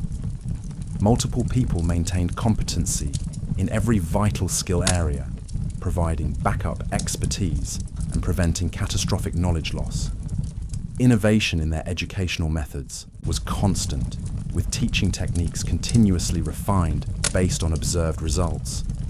Methods that produced faster learning or better retention were quickly adopted, while approaches that proved ineffective were modified or abandoned. The integration of practical training with theoretical knowledge created educational experiences that were immediately applicable to survival needs, while building deep understanding that enabled creative problem solving when standard techniques weren't sufficient for unusual circumstances. Their ability to adapt educational content to individual learning styles meant that people with different cognitive strengths could all achieve competency in essential skills through personalized instruction methods that matched their natural learning preferences. The motivation systems they created for encouraging learning went beyond simple rewards and punishments to include social recognition, increased responsibility, and access to advanced knowledge that made education intrinsically rewarding, rather than merely obligatory. Documentation of educational progress wasn't written, but embedded in social structures and practical demonstrations that made skill levels visible to the entire community. This transparency created accountability for both teachers and students, while enabling accurate assessment of group capabilities. The research and development activities they conducted weren't formal scientific studies, but systematic experimentation with new techniques, materials, and approaches that constantly expanded their technological and survival capabilities through careful observation and analysis. Innovation networks. They established enabled beneficial discoveries to spread rapidly between different groups and regions, creating collaborative advancement that accelerated technological development far beyond what individual communities could achieve in isolation. The intellectual property concepts they developed balanced individual recognition for innovations with group benefit from shared knowledge, creating incentive systems that encourage creativity while ensuring that survival-critical discoveries were available to everyone who needed them. Their understanding of cognitive development enabled them to optimize learning experiences for different age groups, recognizing that children, adolescents, and adults required different instructional approaches to achieve maximum skill acquisition and retention. Problem-solving methodologies they taught went beyond specific techniques to include systematic approaches for analyzing new challenges, generating potential solutions, and testing approaches under controlled conditions before applying them in life-threatening situations. Critical thinking skills they developed enabled individuals to evaluate information accuracy, identify logical inconsistencies, and make sound decisions under pressure when incomplete information required judgment calls that could affect entire group survival. The creativity they fostered wasn't just artistic expression, but innovative thinking that generated new solutions to survival challenges, improved existing techniques, and adapted knowledge to changing environmental conditions that required flexible responses. Leadership development programs they established identified and trained individuals with natural authority and decision-making abilities, providing them with advanced knowledge and experience that prepared them for guiding groups through complex survival challenges. Conflict resolution training they provided taught individuals how to manage disputes, negotiate resource allocation, and maintain group cohesion during stressful periods when tensions could easily escalate into destructive conflicts that threatened everyone's survival. The communication skills they developed went far beyond basic language to include sophisticated methods for conveying complex information, coordinating group activities, and maintaining emotional connections that strengthened social bonds essential for long-term survival. Emotional intelligence training they provided taught individuals how to read others' psychological states, manage their own emotional responses under stress, and provide psychological support that maintained group morale during difficult periods. Physical education programs they established weren't just fitness activities, but comprehensive conditioning that prepared individuals for the extraordinary physical demands of survival activities while reducing injury risks that could incapacitate crucial group members. Their safety training was exhaustive, covering every aspect of survival activities from tool use to fire management to predator encounters. This training wasn't theoretical instruction, but practical experience under controlled conditions that prepared individuals for real emergencies. The specialization they encouraged created experts in various survival domains while maintaining general competency that ensured everyone could contribute meaningfully to group survival, even outside their areas of particular expertise. Continuous education systems they established meant that learning never stopped, with individuals constantly acquiring new knowledge, refining existing skills, and adapting their capabilities to changing circumstances throughout their entire lives. The knowledge networks they created connected communities across vast territories, enabling information sharing that benefited entire regions while maintaining local adaptations that address specific environmental challenges and resource availability patterns. Their understanding of information flow enabled them to optimize how knowledge moved through social networks, ensuring that crucial information reached those who needed it most, while preventing information overload that could compromise decision-making effectiveness. Quality improvement processes they implemented constantly refined their educational systems based on practical results, with teaching methods, content, and assessment approaches continuously updated to maintain maximum effectiveness under changing survival conditions. As we observe these sophisticated knowledge management systems, we realize that our ancestors weren't just surviving through instinct or luck. They had created comprehensive educational institutions that rivaled modern universities in their sophistication and effectiveness. Though their classrooms were forests and grasslands, their textbooks were lived experience, and their graduation requirement was staying alive. The intellectual achievements of these ancient communities laid the groundwork not just for survival, but for the accumulation and transmission of knowledge that would eventually enable their descendants to build civilizations, develop science, and create technologies that transform the world itself. But their greatest educational innovation was recognizing that survival knowledge wasn't just information to be memorized, but wisdom that had to be lived, tested, and continuously adapted to remain relevant in a world where change was constant and mistakes were often fatal. The psychological resilience they developed through constant adaptation to impossible circumstances created mental toughness that modern humans can barely comprehend. Yet this emotional strength was as carefully cultivated and systematically developed as any of their technical skills. They understood that mental preparation was as crucial for survival as physical conditioning or technical knowledge. The psychological challenges they faced weren't just occasional stress, but constant exposure to life-threatening situations that would break most modern minds within days. Yet, they developed systematic approaches to mental conditioning that enabled them to function effectively under pressures that would paralyze untrained individuals. Their stress management techniques went far beyond simple relaxation methods. They learned to compartmentalize fear and anxiety, acknowledging these emotions without allowing them to compromise critical decision emotional responses that might interfere with optimal making abilities. When facing immediate dangers, they could suppress survival choices while still maintaining the awareness those emotions provided about genuine threats. The coping mechanisms they developed for dealing with loss were both practical and profound. Death was a constant companion in their world, not an abstract concept, but an immediate possibility that could claim anyone at any moment. They learned to process grief without allowing it to incapacitate them, to honor the dead without becoming paralyzed by mourning, and to maintain hope despite repeated exposure to tragedy. They created mental frameworks for understanding their place in a world that seemed determined to destroy them. These weren't religious concepts in the modern sense, but practical philosophies that enabled them to find meaning and purpose even when circumstances appeared hopeless. They understood that their survival wasn't just about personal preservation, but about continuing the story of human existence itself. The decision-making processes they developed under extreme pressure were marvels of psychological engineering.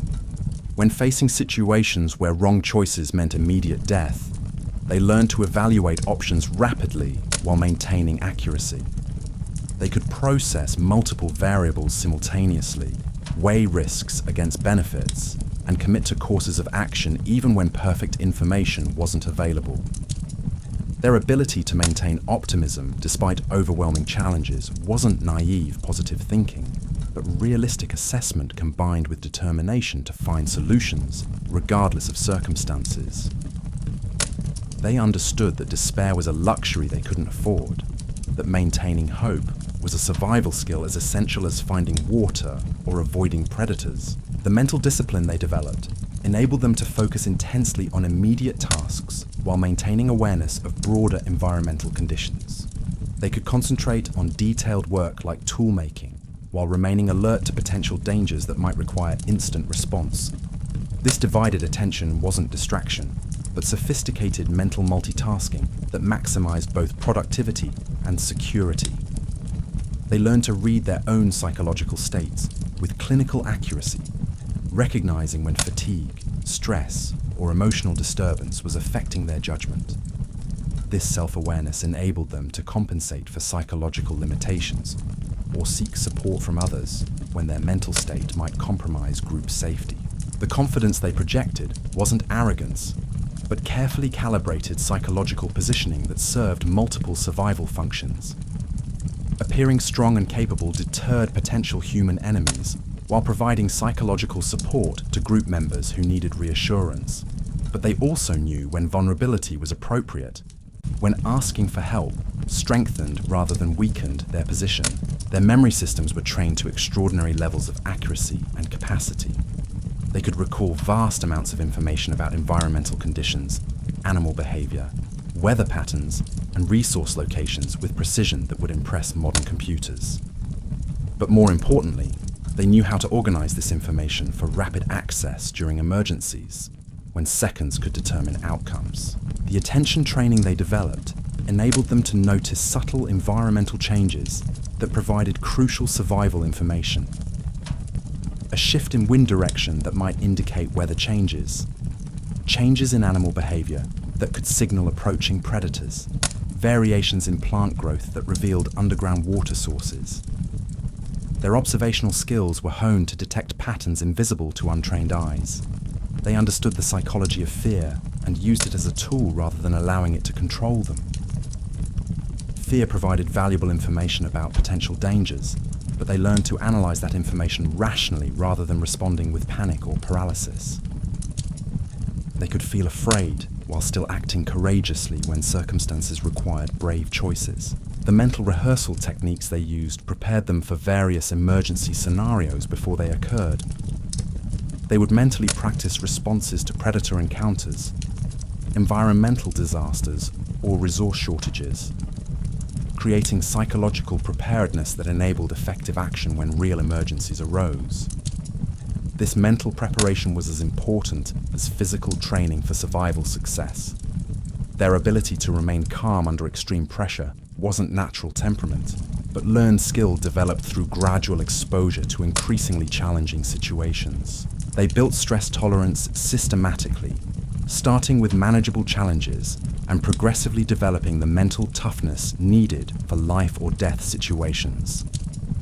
The leadership psychology they developed enabled certain individuals to make decisions for entire groups under impossible pressure, while maintaining the confidence and support of those whose lives depended on their choices. These leaders learned to project certainty even when uncertain, to inspire confidence even when afraid, and to maintain group morale even during desperate circumstances. They understood crowd psychology well enough to manage group dynamics during panic situations. When environmental disasters or predator encounters triggered group fear responses, they knew how to channel that energy constructively, rather than allowing it to degenerate into deadly chaos that could destroy everyone. The negotiation psychology they developed for interactions with other human groups was sophisticated enough to de-escalate potentially violent encounters while protecting their own group's interests. They could read the psychological states of potential enemies or allies, understanding when aggression was bluff versus genuine threat, when cooperation was possible versus when conflict was inevitable. Their understanding of child psychology enabled them to raise young people who could handle the psychological demands of survival life without being traumatized by early exposure to violence, death, and constant danger. They knew how to gradually introduce children to harsh realities while maintaining the emotional security necessary for healthy psychological development. The therapeutic techniques they developed for treating psychological trauma weren't formal counseling, but practical methods for helping individuals recover from devastating experiences that might otherwise leave them incapacitated. They understood that psychological wounds were as dangerous as physical injuries and required similar attention and treatment. They learned to manage the psychological effects of chronic pain and disability that were inevitable consequences of their harsh lifestyle. Individuals with permanent injuries or chronic conditions could still contribute meaningfully to group survival if their psychological adaptation to their limitations was properly supported. The motivational psychology they employed kept individuals working at maximum effectiveness, even when exhausted, discouraged, or facing seemingly impossible challenges. They understood what drove human performance under extreme conditions and could tap into those motivational resources when survival depended on extraordinary effort. Their conflict resolution psychology went beyond simple dispute management to include sophisticated understanding of how to preserve relationships even after serious disagreements. In small groups where everyone's survival depended on cooperation, they couldn't afford to have conflicts destroy essential working relationships. The social psychology they developed for maintaining group cohesion under stress would impress modern organizational psychologists. They understood how to balance individual needs with group requirements, how to manage personality conflicts that could threaten survival, and how to maintain cooperation when resources were scarce and tensions were high. They created psychological support systems that provided emotional sustenance during difficult periods without creating dependency that might weaken individual resilience. Group members supported each other while maintaining the psychological independence necessary for effective survival performance. The mental conditioning they provided for specific survival activities was tailored to the psychological demands of different tasks. Hunting required different psychological preparation than gathering. Leadership demanded different mental skills than following. They understood these distinctions and trained accordingly. Their understanding of sleep psychology enabled them to maximize rest effectiveness. Despite the constant vigilance required for survival, they knew how to achieve restorative sleep even under stressful conditions, how to manage sleep schedules during extended travel or resource crises, and how to function effectively despite chronic sleep deprivation. The psychological preparation they provided for death wasn't morbid preoccupation, but practical acceptance that enabled individuals to take necessary risks without being paralyzed by fear of mortality. They could face potentially fatal situations with clear thinking because they had already accepted death as a possible outcome. They developed psychological techniques for maintaining individual identity and self-worth, even when group survival required personal sacrifice or submission to collective decisions. They understood that psychological health required balancing group loyalty with individual dignity. The mental flexibility they cultivated enabled them to adapt psychologically to rapidly changing circumstances without losing effectiveness. When familiar environments changed, when established routines were disrupted, when unexpected challenges arose, they could adjust their psychological approach to maintain optimal performance under new conditions. Their ability to maintain curiosity and learning motivation, despite the constant pressure of survival needs, prevented psychological stagnation that could reduce their adaptability to changing circumstances. They remained mentally engaged with their environment, constantly acquiring new knowledge and skills that enhanced their survival capabilities. The psychological legacy they created through their mental conditioning techniques became part of human genetic inheritance, providing modern humans with psychological resources that trace back to ancestors who faced impossible challenges and developed the mental toughness to overcome them. As we observe the psychological sophistication of these ancient survivors, we realize they weren't just physically tough individuals who endured harsh conditions through brute determination. They were master psychologists who understood human nature well enough to optimize mental performance under conditions that would destroy untrained minds. The mental resilience they developed through millions of years of survival challenges became the psychological foundation that would eventually enable their descendants to face different but equally daunting challenges in building civilizations, exploring unknown territories, and pushing the boundaries of human achievement in every field of endeavor. But their greatest psychological achievement was recognizing that mental strength wasn't a fixed trait that people either possessed or lacked, but a skill that could be developed, refined, and passed down to future generations who would need that same mental toughness to face whatever impossible challenges the world might present. The spiritual dimensions of their existence weren't separate from survival, but integral components of the mental framework that enabled them to find meaning and purpose in lives that might otherwise seem meaningless in their brutality and uncertainty. They understood that humans need more than just physical survival to thrive over generations. Without something larger than themselves to believe in, without rituals that connected them to forces beyond their immediate experience, without ceremonies that marked significant transitions and achievements, their communities would have slowly deteriorated from within, even if external threats never materialized. The spiritual practices they developed weren't abstract theology, but practical systems for maintaining psychological equilibrium in a world that constantly challenged their sense of purpose and meaning. When faced with the death of children, the loss of entire communities to disease or disaster, or the apparent randomness of who lived and who died, they needed frameworks for understanding that prevented despair from destroying their will to continue. Their relationship with the natural world took on sacred dimensions that went far beyond simple resource management. They understood themselves to be part of something vast and interconnected, where their survival depended not just on taking from nature, but on maintaining balance within natural systems that sustained all life. The ceremonies they created around successful hunts weren't just celebration, but acknowledgement of the sacrifice made by animals that died to keep them alive. These rituals served practical psychological functions, preventing the emotional numbing that could result from constant killing, while maintaining respect for the life they took to sustain their own. They developed sophisticated concepts of reciprocity with natural forces that governed how they interacted with their environment. Taking water from streams required giving something back. Harvesting plants demanded leaving enough for regeneration. Even gathering stones for tools involved understanding that everything had its place in larger patterns they were part of rather than separate from. The seasonal ceremonies they practiced weren't just marking time, but aligning themselves psychologically with natural cycles that governed all life. These rituals helped them prepare mentally for the challenges each season would bring, while celebrating their successful navigation of previous seasonal transitions.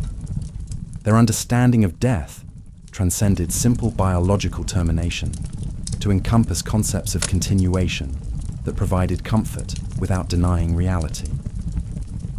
They developed beliefs about what happened after death that enabled them to face mortality with courage, while honoring those who had died in ways that strengthened rather than weakened the living.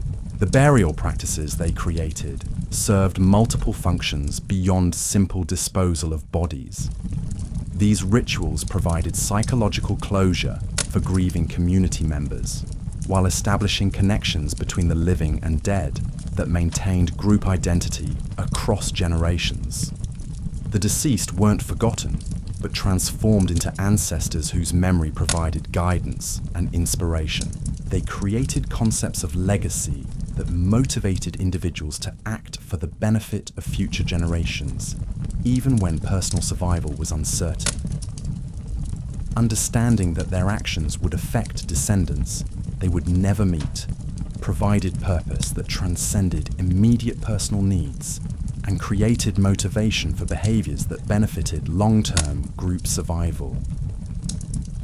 The healing ceremonies they developed combined practical medical treatment with psychological and spiritual elements that addressed the whole person, rather than just physical symptoms. They understood that recovery from serious illness or injury required not just physical healing, but restoration of hope, purpose, and connection to community. Their initiation rituals for young people transitioning to adult responsibilities weren't just social recognition, but transformative experiences that prepared individuals psychologically for the full weight of survival responsibilities.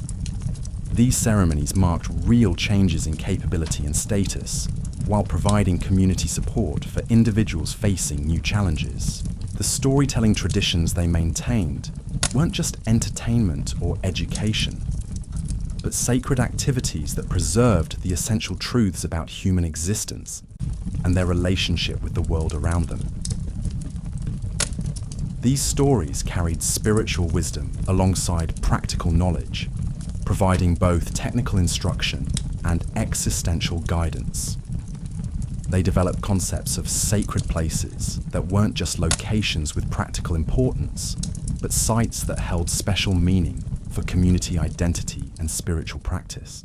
These places became anchors for group psychology, providing stability and continuity even when everything else in their lives was constantly changing.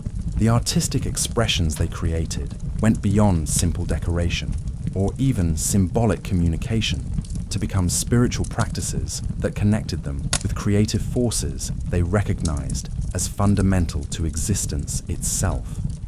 Creating beauty wasn't luxury, but essential human activity that maintained their connection to something larger than mere survival. Their musical traditions served spiritual functions that complemented their practical applications. Certain sounds and rhythms weren't just pleasant or useful for coordination, but sacred expressions that created psychological states conducive to healing, decision-making, or community bonding. The dreams and visions they experienced weren't dismissed as meaningless mental activity, but treated as sources of information and guidance that complemented their waking observations and analysis. They developed sophisticated methods for interpreting dreams that provided psychological insight and sometimes practical guidance for survival decisions.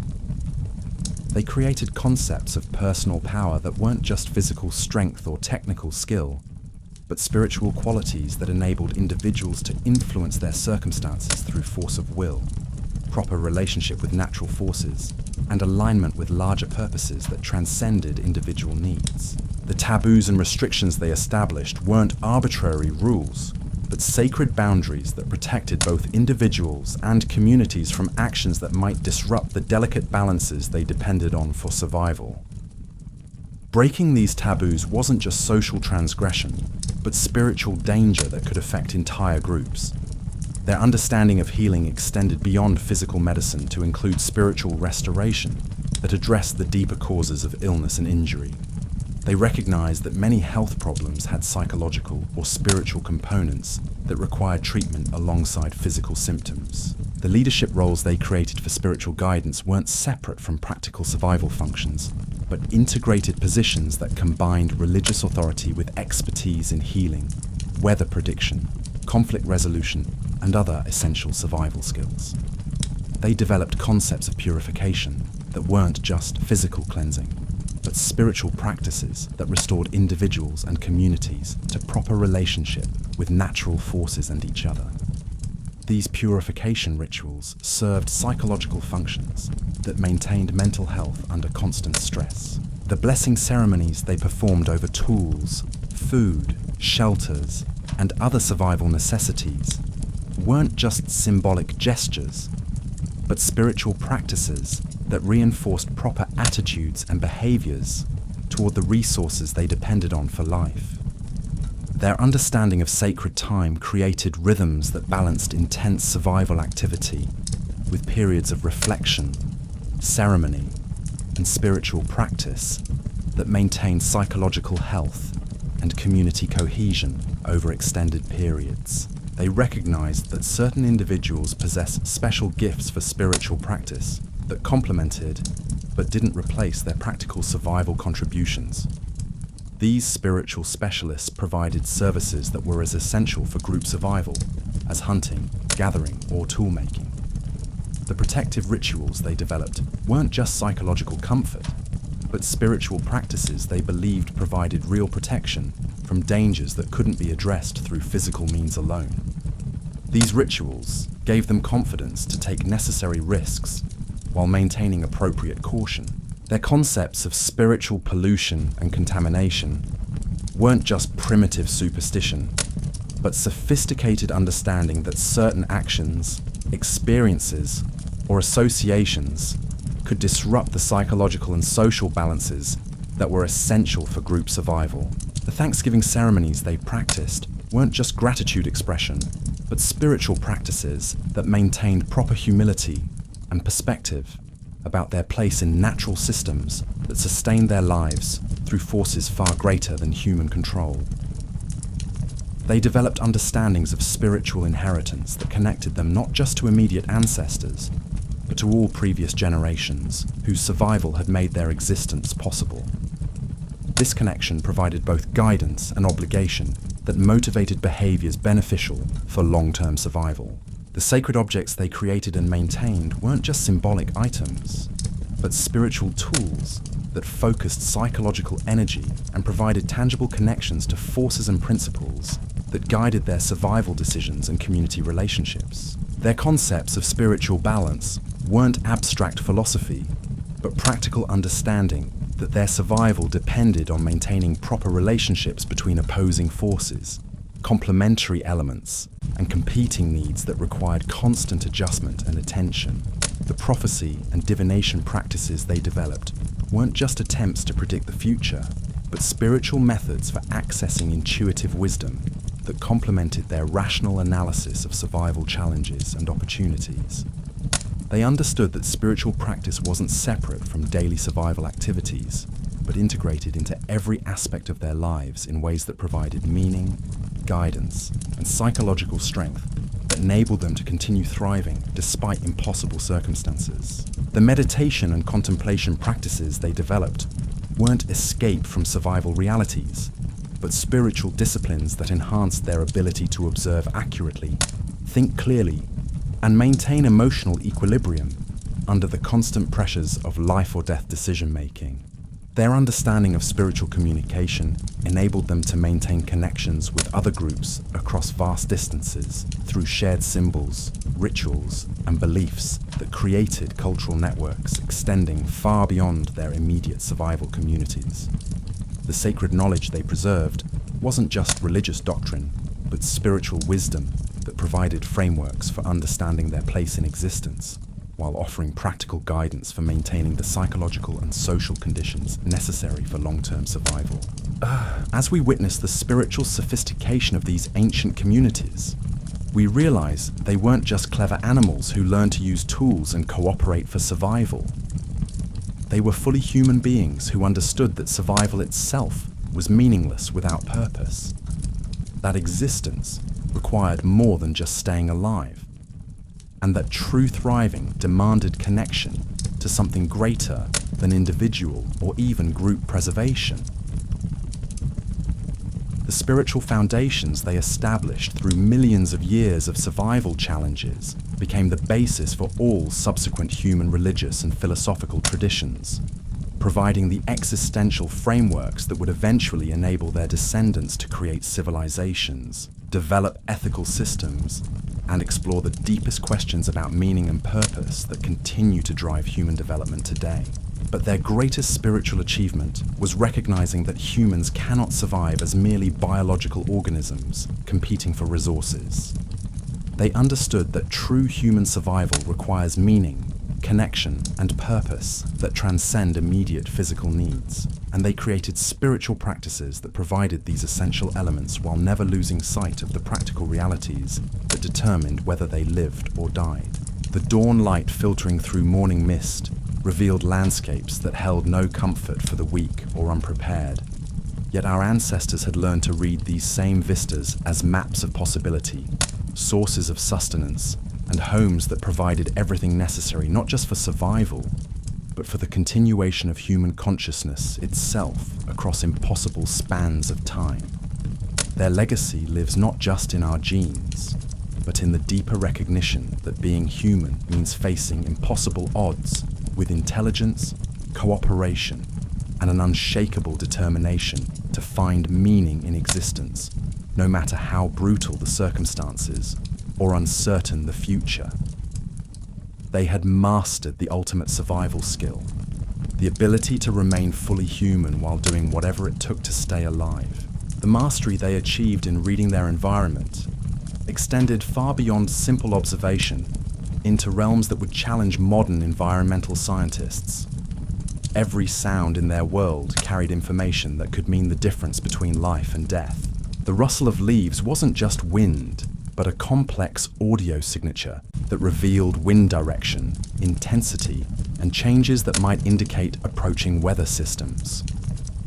They learned to distinguish between the footfalls of different animals by sound alone, understanding not just which species was moving nearby, but its size, health, emotional state, and intentions. A limping gait might indicate an injured animal that could be easier prey, but it might also signal a dangerous predator made more aggressive by pain and desperation. The silence itself became a language they could interpret with devastating accuracy. When normal forest sounds suddenly stopped, they knew predators were moving through the area. When bird calls shifted from their usual patterns, they understood that something unusual was disturbing the natural order. Even the absence of insect sounds provided crucial intelligence about environmental conditions that might affect their survival strategies. Water sounds carried information that extended far beyond simple location identification. The pitch and rhythm of flowing water revealed depth, speed, and seasonal variations that determined safety for drinking, crossing, or camping nearby.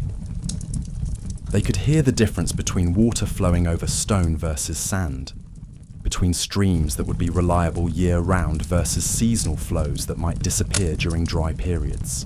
Their olfactory capabilities were trained to detect scents that provided early warning systems more sophisticated than any modern technology.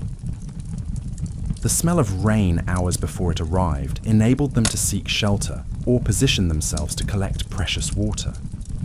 The scent of smoke from distant fires warned of natural disasters or the presence of other human groups that might represent threats or opportunities. Animal scents told complex stories about territorial boundaries, mating seasons, health conditions, and behavioral patterns that affected hunting strategies and travel safety. They could smell fear on prey animals, aggression from predators, and even illness that might make certain animals dangerous to consume, or indicate environmental contamination that threatened their own health. Plant odors revealed information about seasonal changes, underground water sources, soil conditions, and even weather patterns that weren't visible through other observation methods. Certain flowers released specific fragrances that indicated optimal timing for gathering their medicinal properties. Root vegetables could be located by scent even when their above-ground portions weren't visible. The taste sensations they developed weren't just for identifying edible versus dangerous foods, but for gathering detailed information about nutritional content, preparation requirements, and optimal consumption timing. They could taste minerals in water that revealed its source and purity. They understood which slight flavor variations in familiar plants indicated changes in growing conditions that might affect their safety or nutritional value. Their tactile sensitivity extended far beyond simple texture recognition into sophisticated material analysis that informed tool creation, construction decisions, and environmental assessment. They could feel moisture content in wood that determined its suitability for different purposes.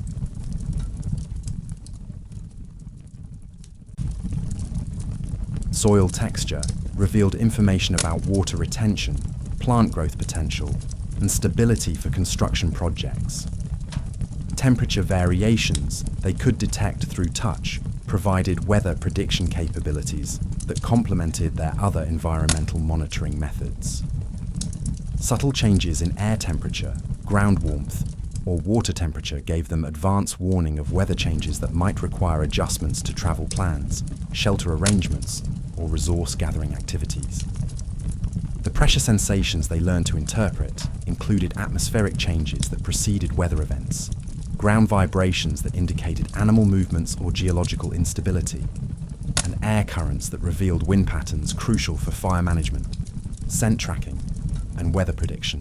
Their spatial awareness capabilities enabled them to navigate complex terrain in complete darkness using only touch, hearing, and their developed sense of position and movement. They could move through familiar areas without vision while avoiding obstacles, maintaining direction, and reaching specific destinations with accuracy that would impress modern navigation experts. The timing skills they developed went beyond simple daily or seasonal awareness to include precise measurement of shorter intervals that were crucial for coordinating complex activities. They could estimate cooking times for different foods with accuracy that prevented waste or dangerous undercooking. They understood exactly how long various tasks required, enabling efficient scheduling of activities that maximized productivity while maintaining security. Their pattern recognition abilities extended into areas that enabled them to predict complex environmental changes based on subtle variations in familiar systems. They could recognize early signs of climate shifts that might affect resource availability over extended periods. They understood how changes in one environmental factor would cascade through interconnected natural systems to create new challenges or opportunities. The memory mapping systems they developed created detailed mental representations of vast territories that included not just geographical features, but temporal information about seasonal changes, resource availability cycles, and historical patterns that affected long-term survival planning. These mental maps were constantly updated with new information while maintaining accuracy about established patterns. Their ability to extrapolate from limited information enabled them to make accurate predictions about unseen or unknown conditions based on partial data. They could assess the likely characteristics of unfamiliar territory by observing similar environments they knew well. They understood how environmental principles they had observed in one context would apply to different but related situations.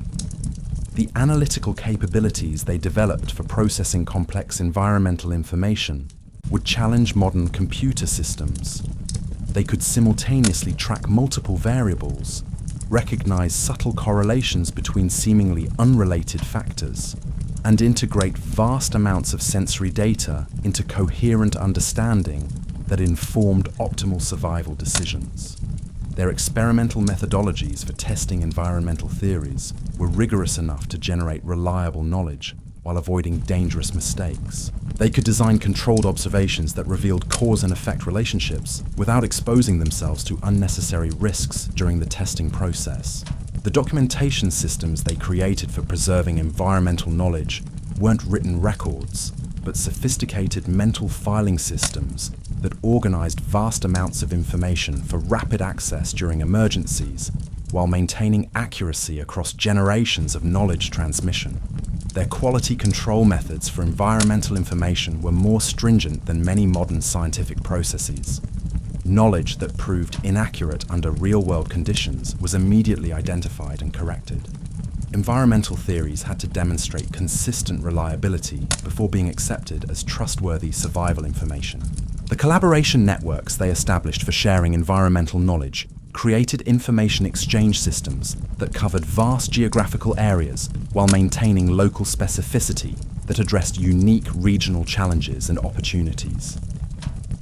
Innovation in their environmental observation methods was constant, with new techniques for gathering and interpreting environmental information continuously developed based on changing conditions and accumulated experience.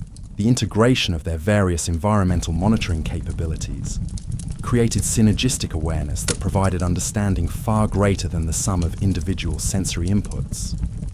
They could combine information from multiple sources to generate comprehensive environmental assessments that informed complex survival decisions. Their ability to teach environmental awareness skills to others ensured that crucial knowledge about reading natural systems was preserved and transmitted accurately while being adapted to individual learning styles and capability levels. The specialization they developed in environmental observation created experts in different aspects of natural system monitoring, while maintaining general competency that ensured everyone could contribute meaningfully to group environmental awareness activities. Their understanding of environmental system interactions enabled them to predict how changes in one natural system would affect other interconnected systems that influenced their survival conditions and resource availability. The calibration methods they used for environmental monitoring equipment, primarily their own sensors, ensured consistent accuracy in their observations, while compensating for individual variations in sensory capability and environmental factors that might affect perception. Their data analysis capabilities for environmental information enabled them to identify significant patterns, recognize emerging trends, and distinguish between normal variations and unusual changes that required attention or response. The forecasting abilities they developed based on environmental observation could predict future conditions with accuracy that enabled proactive planning and preparation rather than merely reactive responses to environmental changes. Their risk assessment methodologies for environmental hazards combined probability analysis with consequence evaluation to make optimal decisions about when environmental conditions were safe versus dangerous for various survival activities. The contingency planning they developed based on environmental monitoring created response protocols for various environmental scenarios that might require immediate action or long-term adaptation to changing conditions. Their environmental impact awareness enabled them to understand how their own survival activities affected natural systems, allowing them to modify their behaviors to maintain the environmental conditions they depended on for long-term survival. The research methodologies they employed for advancing environmental knowledge were systematic enough to generate continuous improvement in their understanding, while avoiding the trial and error approaches that might prove fatal in survival situations. Their peer review systems for environmental knowledge ensured that new theories and observations were validated by multiple experts before being accepted as reliable information that could be used for life or death decision making. The training programs they developed for environmental observation skills created systematic instruction that could effectively transfer complex environmental awareness capabilities to new learners, while maintaining the accuracy and completeness necessary for survival applications. Their maintenance protocols for environmental monitoring capabilities ensured that their sensory skills remained sharp and accurate, while compensating for age-related changes or environmental factors that might affect their ability to gather crucial survival information. The standardization systems they created for environmental observations enabled consistent interpretation of environmental data across different individuals and groups, while maintaining local adaptations that address specific regional conditions. Their troubleshooting methodologies for environmental monitoring problems could identify and correct issues with observation accuracy, interpretation errors, or information transmission failures that might compromise survival decision-making. The optimization techniques they employed for environmental awareness activities maximized the information-gathering value of their observation efforts, while minimizing the time and energy expenditure required for maintaining comprehensive environmental monitoring. Their backup systems for environmental information ensured that crucial environmental knowledge was preserved, even if primary information sources were lost, damaged, or became unavailable during critical survival periods. The verification procedures they used for environmental observations provided quality assurance that prevented dangerous mistakes based on inaccurate environmental information, while maintaining the rapid response capabilities necessary for survival situations. Their adaptation methods for environmental monitoring enabled them to maintain effective environmental awareness capabilities, even when conditions changed in ways that affected their traditional observation methods or information sources. The integration protocols they developed for environmental information enabled them to combine observations from multiple sources and time periods into comprehensive environmental assessments that informed complex survival planning and decision-making. Their archival systems for environmental knowledge preserved crucial information about long-term environmental patterns and historical changes that provided context for understanding current conditions and predicting future environmental developments. As we witness the extraordinary environmental mastery achieved by these ancient communities, we begin to understand that they weren't just surviving in nature, but had become integral parts of natural systems themselves, reading environmental patterns with accuracy that enabled them to anticipate changes, adapt to challenges, and optimize their relationship with the world that sustained them. The environmental intelligence they developed through millions of years of survival challenges became the foundation for all subsequent human understanding of natural systems, providing the observational skills and analytical capabilities that would eventually enable their descendants to develop environmental science, predict weather patterns, and manage natural resources on scales they could never have imagined.